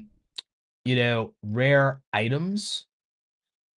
So I love this. How much would a real dual disc actually cost? This was brilliant. So very good there. How much would a real Gundam actually cost? So here's the thing. I think you could do this for comparing even multiple Gundam series. So here's another pillar for you. You can do how much things actually cost. Here's another one. You could do ranking videos on explaining to people what's the most expensive. You could also do versus videos on which thing cost more. So you could think of it as a death battle You could think of it as Death Battle from Screw Attack, but instead of analyzing their weapons, armor, and skills to find out who would win a death battle, you could analyze their materials, labor, and genuine cost to find out what's the most expensive. So, um, so I would say, in addition to how much would it cost, what's more expensive is another one. What's more expensive? Like, or what cost more if you want to simplify it? What cost more? So let's find out what cost more. So I would be curious as to what cost more to build? A Gundam or Big O? Because what were the mechas called in Big O? I'm trying to remember. But you could do different. You could actually even do what would cost more, a Gundam or a Veritech fighter if you want to go OG and go to Robotech slash Macross. So that one is crazy. Um, the thing is, um, what would cost more, a Beyblade or a dual disc? That's a thing. Like, here's another one with the Yu-Gi-Oh stuff. You could actually do a thing on like the most expensive. Like, you could do the most expensive, and you could like it's like who had the most expensive deck in Yu-Gi-Oh? Who had the most expensive deck in Yu-Gi-Oh? Was it Seto Kaiba? Was it Maximilian Pegasus? Was it somebody else? Was it Yugi Moto? Was it this one? Was it that one? Was it Merrick Ishtar? Who had the most expensive who had the most expensive deck in Yu-Gi-Oh in real life? Like, that would be something. Okay, so there you have it. Um you could do which spaceships are more expensive, or how much in addition to that, how much it cost, which spaceships would be more expensive. Here's one that people would like: how much would it cost? How much would the FTS1 in Macross actually cost? How much would the Outlaw Star actually cost to build? um that one would be huge. um let's see. I mean, what else could you do? In terms of shocking cost, how you could do the property damage from different anime. You could do the property damage from different anime. Think about this. Imagine racking up the amount of property damage in Akira and showing us the property damage in Akira. Imagine showing us how much property damage was done in different Dragon Ball movies. Oh, here's another one for you. Show us how rich different anime characters are, and show us break down how wealthy the richest person in each anime universe is. So the richest person in Dragon Ball is obviously Bulma Brief, right? So how rich is she? Like, is Bulma Brief richer than Elon Musk? Like, we want to know. So who's the richest in each universe is something that people would care about, that fits kind of with your theme of shocking costs. So giving us the net worth of the richest individual, and identifying its richest individual in each universe in anime would be pretty dope. Also, here's one: the most expensive item in every universe. So yeah. So in general, my thing is, some of your thumbnails like this are really good. I give them a 3 out of 5, 4 out of 5. Um, your big thing is obviously consistency. You're doing a rebrand, so I'm not going to worry about it too much. But my big thing is, I gave you ideas for how to build out more pillars around this concept, and I think if you could just start banging out these, that you will do very well. So the big thing for this one was we focused on video ideas for this, because this is a niche that I'd actually be good at. This is a concept that I could work with. So basically, this one just became a idea strategy session. But I think that that's appropriate for this channel, because I don't think it'll struggle if it at all, if it just has these ideas and these content pillars to build out, because it won't run out of any content if it has these pillars. And I think I came up with basically five key pillars here, beyond the existing how much would it cost series. I came up with a versus series for which one's more expensive or what cost more. I came up with the richest person in that universe, a most expensive item in that universe. And I think those were good. I also think tallying up possibly the cost of the property damage could be like really interesting. So those were like those five pillars that I came up with for this content pillars, and will always help you understand what am I making or what can I be making. And so you'll have this unlimited idea engine if you have these pillars in place, and then you go, okay, cool. And so you just keep making content. But what do you guys think of the concept behind this channel? I think it's actually really good. Shock and Cost TV, I think the branding is good. I think the logo is good. I think the idea is smart. I just think you needed more ideas potentially, and more content pillars. And so I feel like the ones I gave you could be really helpful. You could also get your audience really engaged and invested in this, and they could give suggestions and do a lot of your research for you. You could get like teams of people in your Discord activated around this stuff because nerds are just nerds. We will find this stuff. So I think that that's actually pretty cool, and I think that this could grow. I think this has some real potential. But what do you all think? Do you agree with me? Do you disagree with me? Let me know in the live chat if you're watching live. Let me know in the comment section if you're watching the replay. Boom. So there you go. Were there any immediate flaws in my thumbnails? 3 out of 5. It's to some degree a lack of layout consistency. You're starting to get there though in the recent one, so I don't want to harangue you there too much. Um, mm, it's mostly a concept thing, but the Capsule Corp one was a 5 out of 5. So that was actually really good. Um,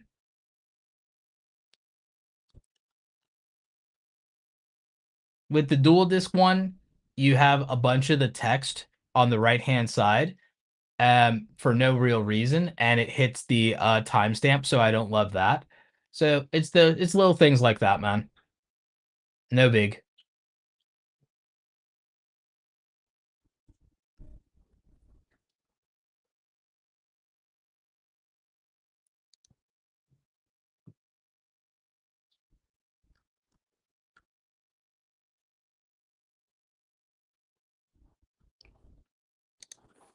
Jesse says, "Yeah, well, I've just subscribed to Shocking Cost. That sounds like something I'd watch." Yeah, no, me too, buddy.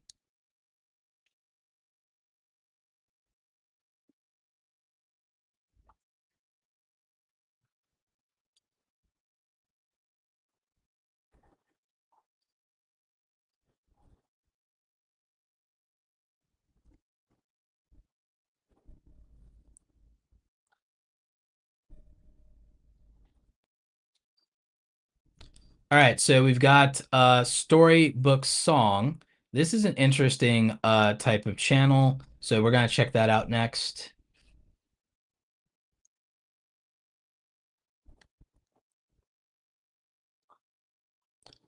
So, sing, dance, learn, new videos every Saturday. This is actually almost a perfect banner. I love the logo for this. The design is excellent. Storybooks, song, nursery rhymes, and kids. So I think that initially, my first impression at a glance of this is actually very well branded, very well put together. 88 videos, almost 7,000 subscribers. This thing has traction already. So I know that it is probably really solid. Let's see. Okay, good. We've got everything muted here. Um, Previews autoplaying, animation quality, very good. I'm actually surprised this doesn't have more subscribers. But the possibility why this doesn't have more subscribers, all things considered, because given the views on this, yeah, 2 million views. I think that the only reason this doesn't have more subscribers is because children are watching it and can't hit the subscribe button. And I think parents are putting this on for their kids. And I think that everything here is evergreen. So there's And these thumbnails, for what they are and what they're supposed to be, are literally 5 out of 5s for what the audience is for them. They're bright, they're colorful, they have the right amount of contrast, they have the pastel colors. In this case, it being branded is really good and important for the parents to go, oh, yep, that's the thing, and being able to do that. So I think that that's actually really smart.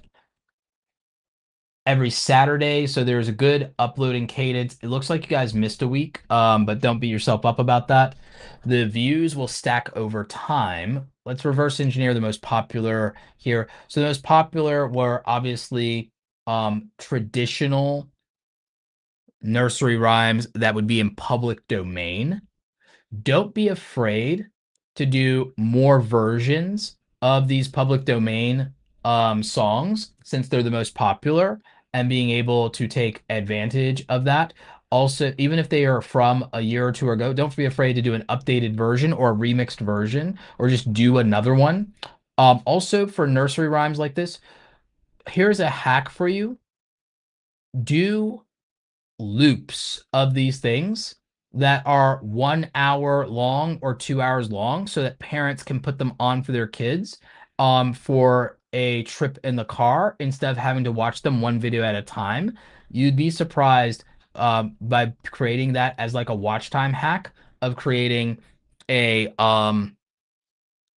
you know like 1 hour, 2 hour loop of these, and even mixtapes of multiple nursery rhymes, and parents being able to put these on for 30 minutes, an hour, 2 hours, 4 hours, bedtime, create a bedtime version of these and a bedtime. And again, I know you're thinking, oh, can't I just do those as playlists? No, make them as mixtapes so that parents can see, yep, that's a 2 hour session. Oh, that's going to get them through the night. That's 8 hours. They'll like be the whole time they're asleep or whatever. Do those. You'd be surprised. That will definitely help grow this, and YouTube rewards watch time. So I would definitely say that that would be to your advantage here. You're doing almost everything else right. But when it comes to song-based channels with replay value, you want um binge sessions. Like when I was showing my faceless music channel, it's the binge sessions that do it and make things stronger. And it's the fact that people can watch those or rather listen to those 8 hour, 10 hour, 12 hour mixtapes. So having remember as the oldest of four kids what it's like to have to put on the nursery rhymes. And even I remember my own childhood as a kid with my parents, and what they would do is, again, they would put on these long binge sessions. We had cassette tapes back then, so they would literally have mixtapes with my favorite stuff, and they'd have Big Bird and Teddy Ruxpin and all these things, and I'd listen to them until I fall asleep, or I'd definitely listen to them in the car on the road trip. I had my own Walkman so that I didn't have to annoy my parents. So they gave me my own Walkman and headphones, and it made me feel like a big boy. So again, just reverse engineering the situation of parents would improve um, the situation here in terms of being able to have more growth.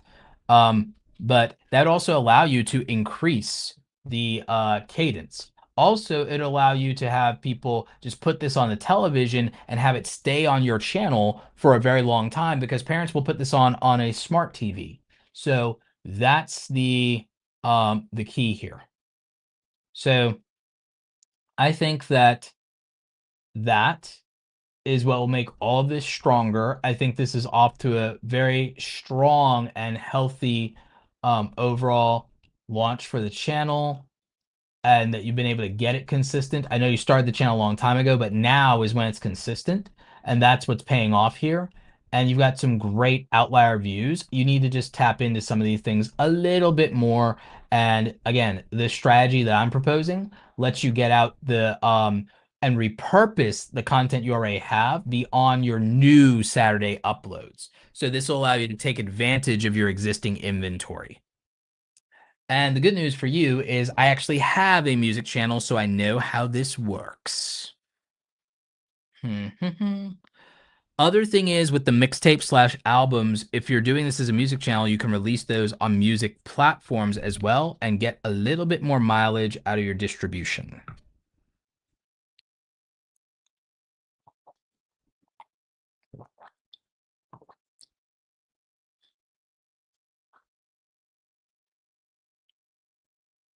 Yep. So those would be my thoughts for you. That's what I have for Storybooksong. Great channel name, great brand, great logo, great character design, great thumbnails, doing a lot of things smart. Again, almost to 7,000 subscribers off 88 videos. Very smart approach this overall. Weekly Saturday releases, solid animation and production behind this.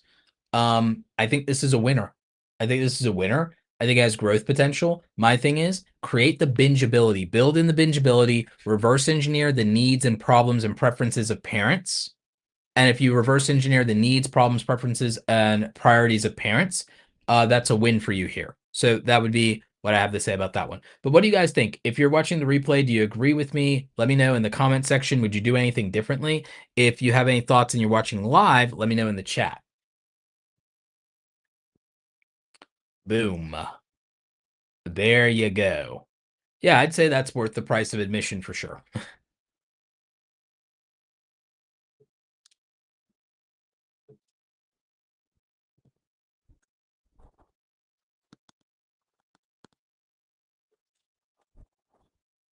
Appreciate you, Jeremiah.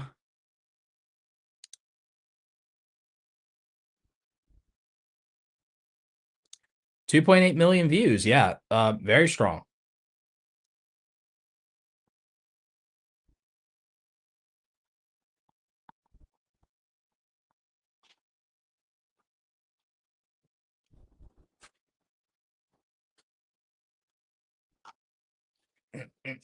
So we did 7 channel reviews.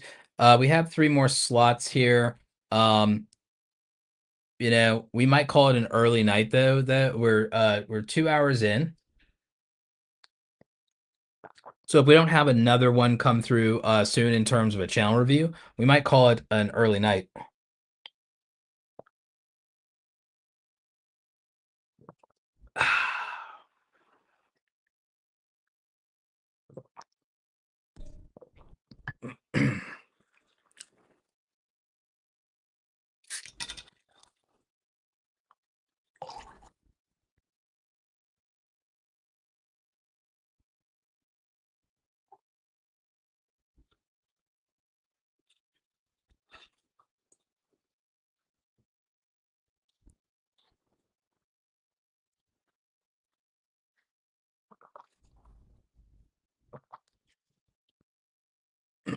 This stream not brought to you by Saratoga Sparkling Water.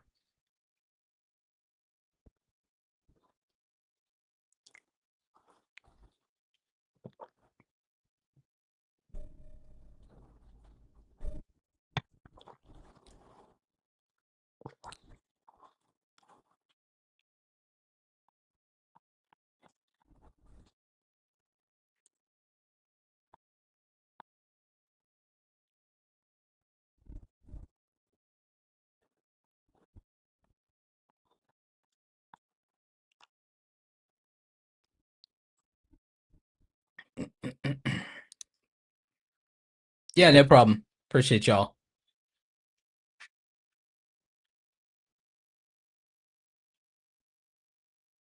No, it was deliberate.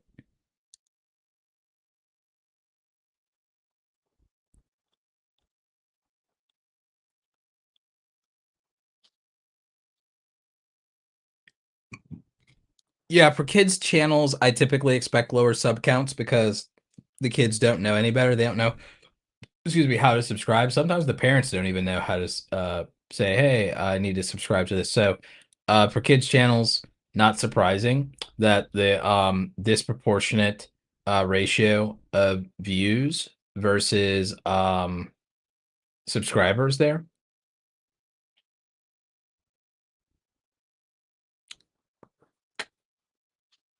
So, not surprised really.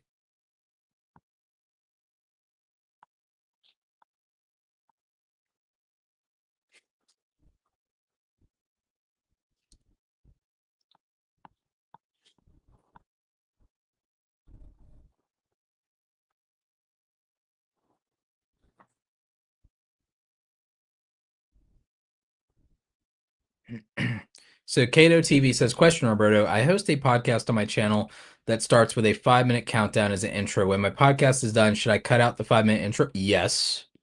Yes, it's not doing you any favors. It does not have any additional value for you.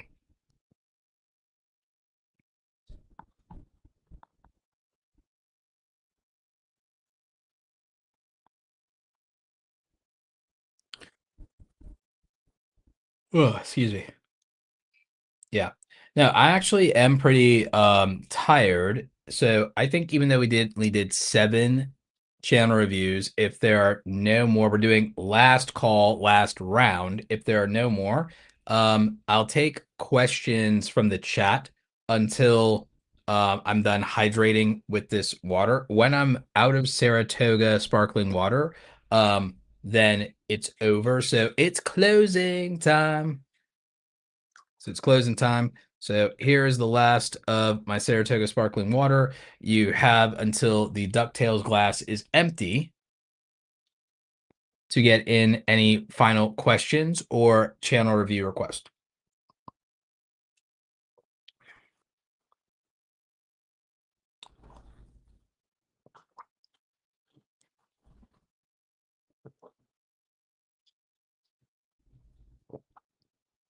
Yeah, I'm just reviewing the DuckTales. Woohoo! Yep. I'm just reviewing the chat here to make sure there's nothing important that we've missed.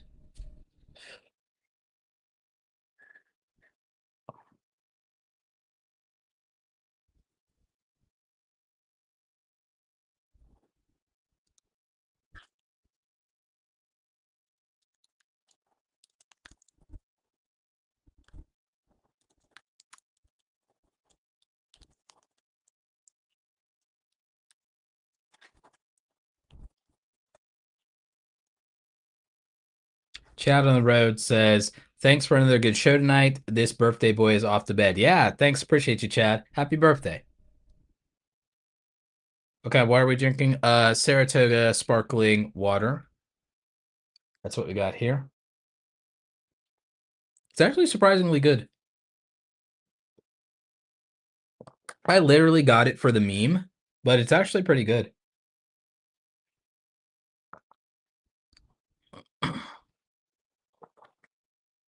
It's been helping me make sure, like, just finishing and polishing off one of these during a stream has made me to where, I'm making sure I'm not straining my voice too much. I'm getting hydrated properly. So it's actually really helpful to just have this big old giant bottle here in front of me and knowing that I'm going to empty that out and that as a result of doing that, I'm going to be hydrating through the stream and then I'm going to get through that. So it's really good for just being hydrated, especially for these late night streams, to just have that and just make sure I'm getting enough water. Which water is in here? How much does it tell me? Does it say how many ounces? 28 ounces. So yeah, so I'm getting like 28 ounces of water whenever I have this.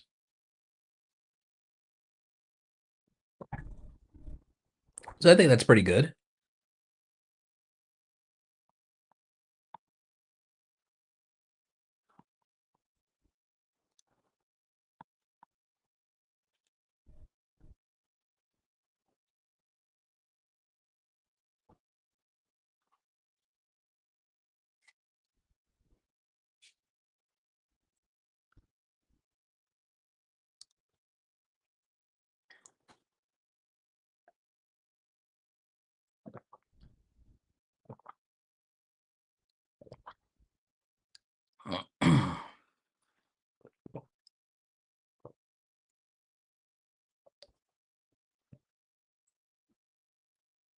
Surprised you don't see a Star Wars cup sometimes.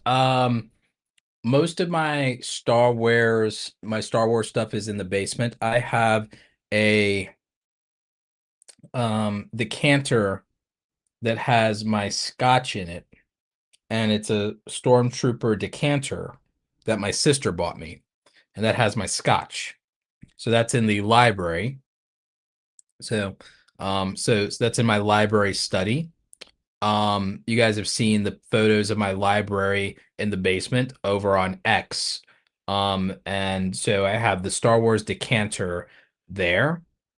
Um, I actually think I don't think I have Star Wars glasses.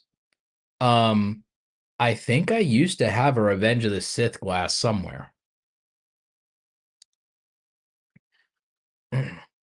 Fernando says, question, Roberto, do you believe certain children know more than parents who work? Might have asked earlier if they answered right. Great show. Um, they might. Depends. If they're smart and precocious, then probably.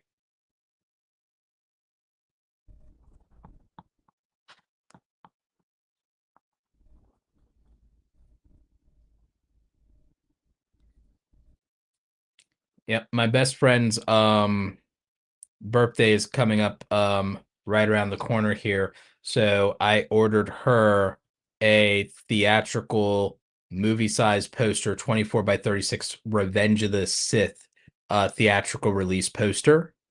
And I know she's gonna end up literally framing that and putting that up in her house somewhere because she's a big old nerd. I also got her an R2D2 Tamagotchi. Um, And then the other thing I got her was a Game of Thrones tumbler that says I drink and know things. So those were my three gifts for this particular birthday. What she got me for Christmas was a vintage Linkin Park t-shirt, and there were some other things, but the big standout gift for me was the Linkin Park t-shirt. And then Andy got me for my birthday last year. Andy got me a Linkin Park album. She got me the Hybrid Theory album.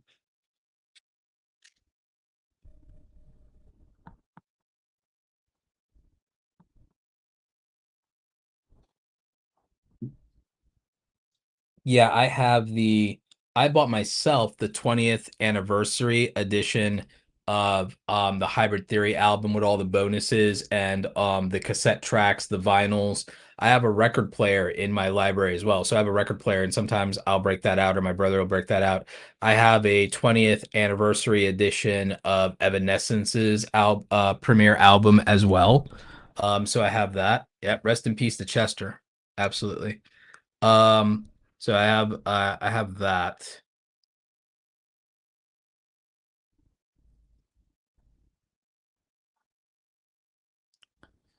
I don't know if there's a deluxe edition, or do I own the deluxe edition anniversary edition for Meteora?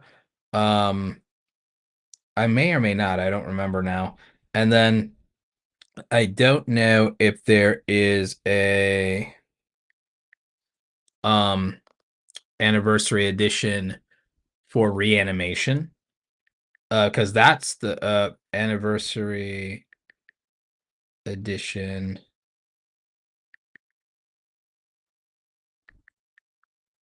Can Park.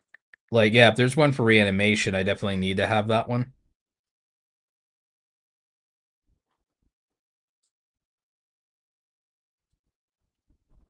Okay, so actually, I think the anniversary edition one I have is Meteora. And I think, yeah, no, wait, I have Meteor. I have the anniversary edition for Meteora and Hybrid Theory. Yeah, because in April 2024, I purchased the anniversary edition $174 for Meteora. So I did get it for Meteora, and I believe I also got the 20th edition for Hybrid Theory. Absolutely. I got that. And I think that one was a couple years earlier. So I have those. So I don't have the anniversary edition for Reanimation, but I don't think they did one. I don't think they did one for Reanimation, but if they did, I would own it. I'm not a materialistic person, but there are things that I like that I'm willing to buy or collect. And All Things Lincoln Park are definitely one of them. ADHD Life Now says, question, I did an ADHD packing video about 2 years ago. It was mainly talking heads. Should I do one demonstrating the packing as an update to that video in 2025? Yes, absolutely. You absolutely 100% should. 100%. Yep.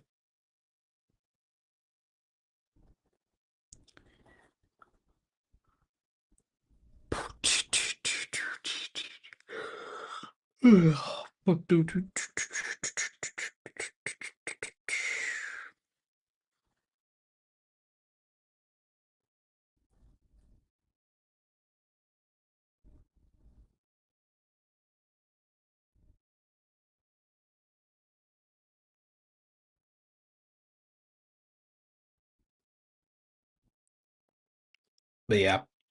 One of these days in the near future here, I will probably for members only, and maybe I'll post it to X, maybe I won't, but I'll do some kind of, and I'm gonna do these on my Instagram stories. I'm gonna do Instagram stories where I show you guys more of the library. I might even do some Instagram stories. I'm trying to do daily Instagram content again, mostly reels right now, but that's easy from repurposing. But I'll show you guys an office tour at some point. That'll probably be members only content and also Instagram stories content.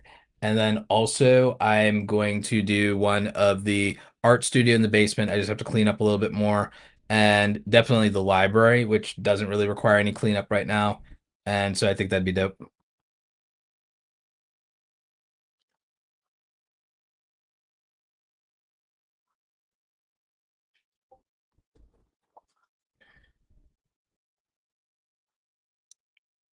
Steffi Fi says, hey Roberto, been uploading to YouTube for some time now, have over 200 videos, but not seeing much progress. Any suggestions?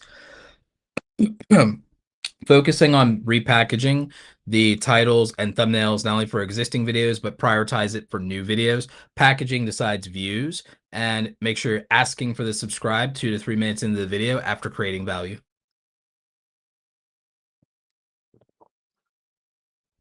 Also, 200 videos is not as that much. We have seen people grow off of 100 videos, but 200 videos is not as much as you think it is, especially if you spent those 200 videos trying to figure things out versus like creating the best content possible. So keep that in mind. Yeah. All right, glass empty. We have the salon guy coming in under the wire with a question here, and then we're gonna wrap up. So the salon guy, hey Roberto, don't need a review, but I used to make 8 to 10K in AdSense monthly a few years in a row. Now it's tabled to 4K a month. What's going on with AdSense? Partly I think it might be the overall decline in monthly channel views to some degree on your end, but also it is changes and fluctuations in the advertiser markets. So um YouTube, there's not a such, unless you're doing brand deal sponsorships, there's no such thing as a steady YouTube paycheck because YouTube is built on advertising. Advertising is a live auction marketplace. And since it's a live auction marketplace, it's also beholden to market conditions, seasonality. So there's no predictable trend of revenue for YouTubers aside from sponsorship and brand deals, memberships where they keep their membership numbers high and churn low. Other than that, all income is variable, therefore all income is unpredictable. So the thing is, there is no such thing as a steady YouTube paycheck. It's creators will have that for limited points of time where they feel they have a reliable paycheck, but in general, advertiser rates are beholden to market conditions that exist outside of your control. So the only reliable steady income is long-term brand deals, long-term contracts, and membership websites with recurring revenue and low churn and things like that. Even affiliate commissions can get slashed sometimes. For example, I mean, I used to make 3,000, well, no, I used to make 6,000, then 5,000, then 3,000 a month from TubeBuddy, and now basically zero. They decided with the affiliate program that all of us creators who help build the brand, again, this is corporate, this isn't Phil. Phil sold the company, this is corporate orders from above and such, but they decided we made enough money over the years off of the value that we create for the company and for the people who are still paying to use the tool after all this time, even after they did things that did hurt the brand a little bit and all the loyalty that we built up and everything we did for that. But they decided that, yay, you know what? Y'all made enough money already, and they were like, so they completely changed the rules of the affiliate program. And so we didn't see consistent revenue anymore from that. And there were people making even more money from me than me, and their money went. Like there were people who were making upwards of $10,000 a month in passive income from the people they brought on to TubeBuddy over the years in terms of affiliate link revenue. And people who still paid for the software, their revenue went from 10,000 to zero like overnight. Mine went trickled down until and then it went from 3,000 immediately to zero, like overnight with like 30 days of warning. YouTube ad revenue is not that bad or ruthless a lot of times, unless your views just tank. But what happens with YouTube ad revenue is it's a variable auction marketplace. There's a writer strike. There's not movies and TV shows being made. If you're an entertainment creator, there's less ads. If developers are having a hard time and you're a gaming channel, maybe there's less ads. If there are things and most of your ads are because of direct to consumer, and then all of a sudden direct to consumer are having supply chain issues like a global pandemic, oh, all of a sudden there's less ads for you. So ad rates are dependent on things like that are out of your control. That's why there's no such thing as a steady YouTube paycheck if you are making revenue from AdSense. That's why I believe in using YouTube and all social media platforms as marketing funnels for off-platform revenue. I think that making ad revenue, in my mind, it's a young man's game, it's a young woman's game, it's a young person's game. Ad revenue is a young person's game as far as I'm concerned. For the rest of us that are older, I believe that to some degree, ad revenues are nice to have, and that the real goal is sponsorships, your own business, your own email list, your own products, your own services, brand relationships, consulting. I believe that social media, if you're over 30, marketing funnel. If you're over 30, social media is a marketing funnel. If you're under 30, ad revenue and brand deals and things like that, cool. Donations, streaming, cool. But for the rest of us, I think we have to treat it like a marketing channel in a business. So I think for the rest of us, we treat it like a marketing channel in a business. Even if you're an older content creator and you're doing entertainment content, I think at some point you have to figure out how to pivot to a buying audience or build a second brand or launch a podcast or something that can reach an adult audience that you could sell to and that you can get higher end long-term brand deals with that aren't just purely direct to consumer products. Because direct to consumer products have low margin, they rely on scale, and those scale things of scale rely on supply chains. Supply chains rely on trade out of your control. So those are things I think about.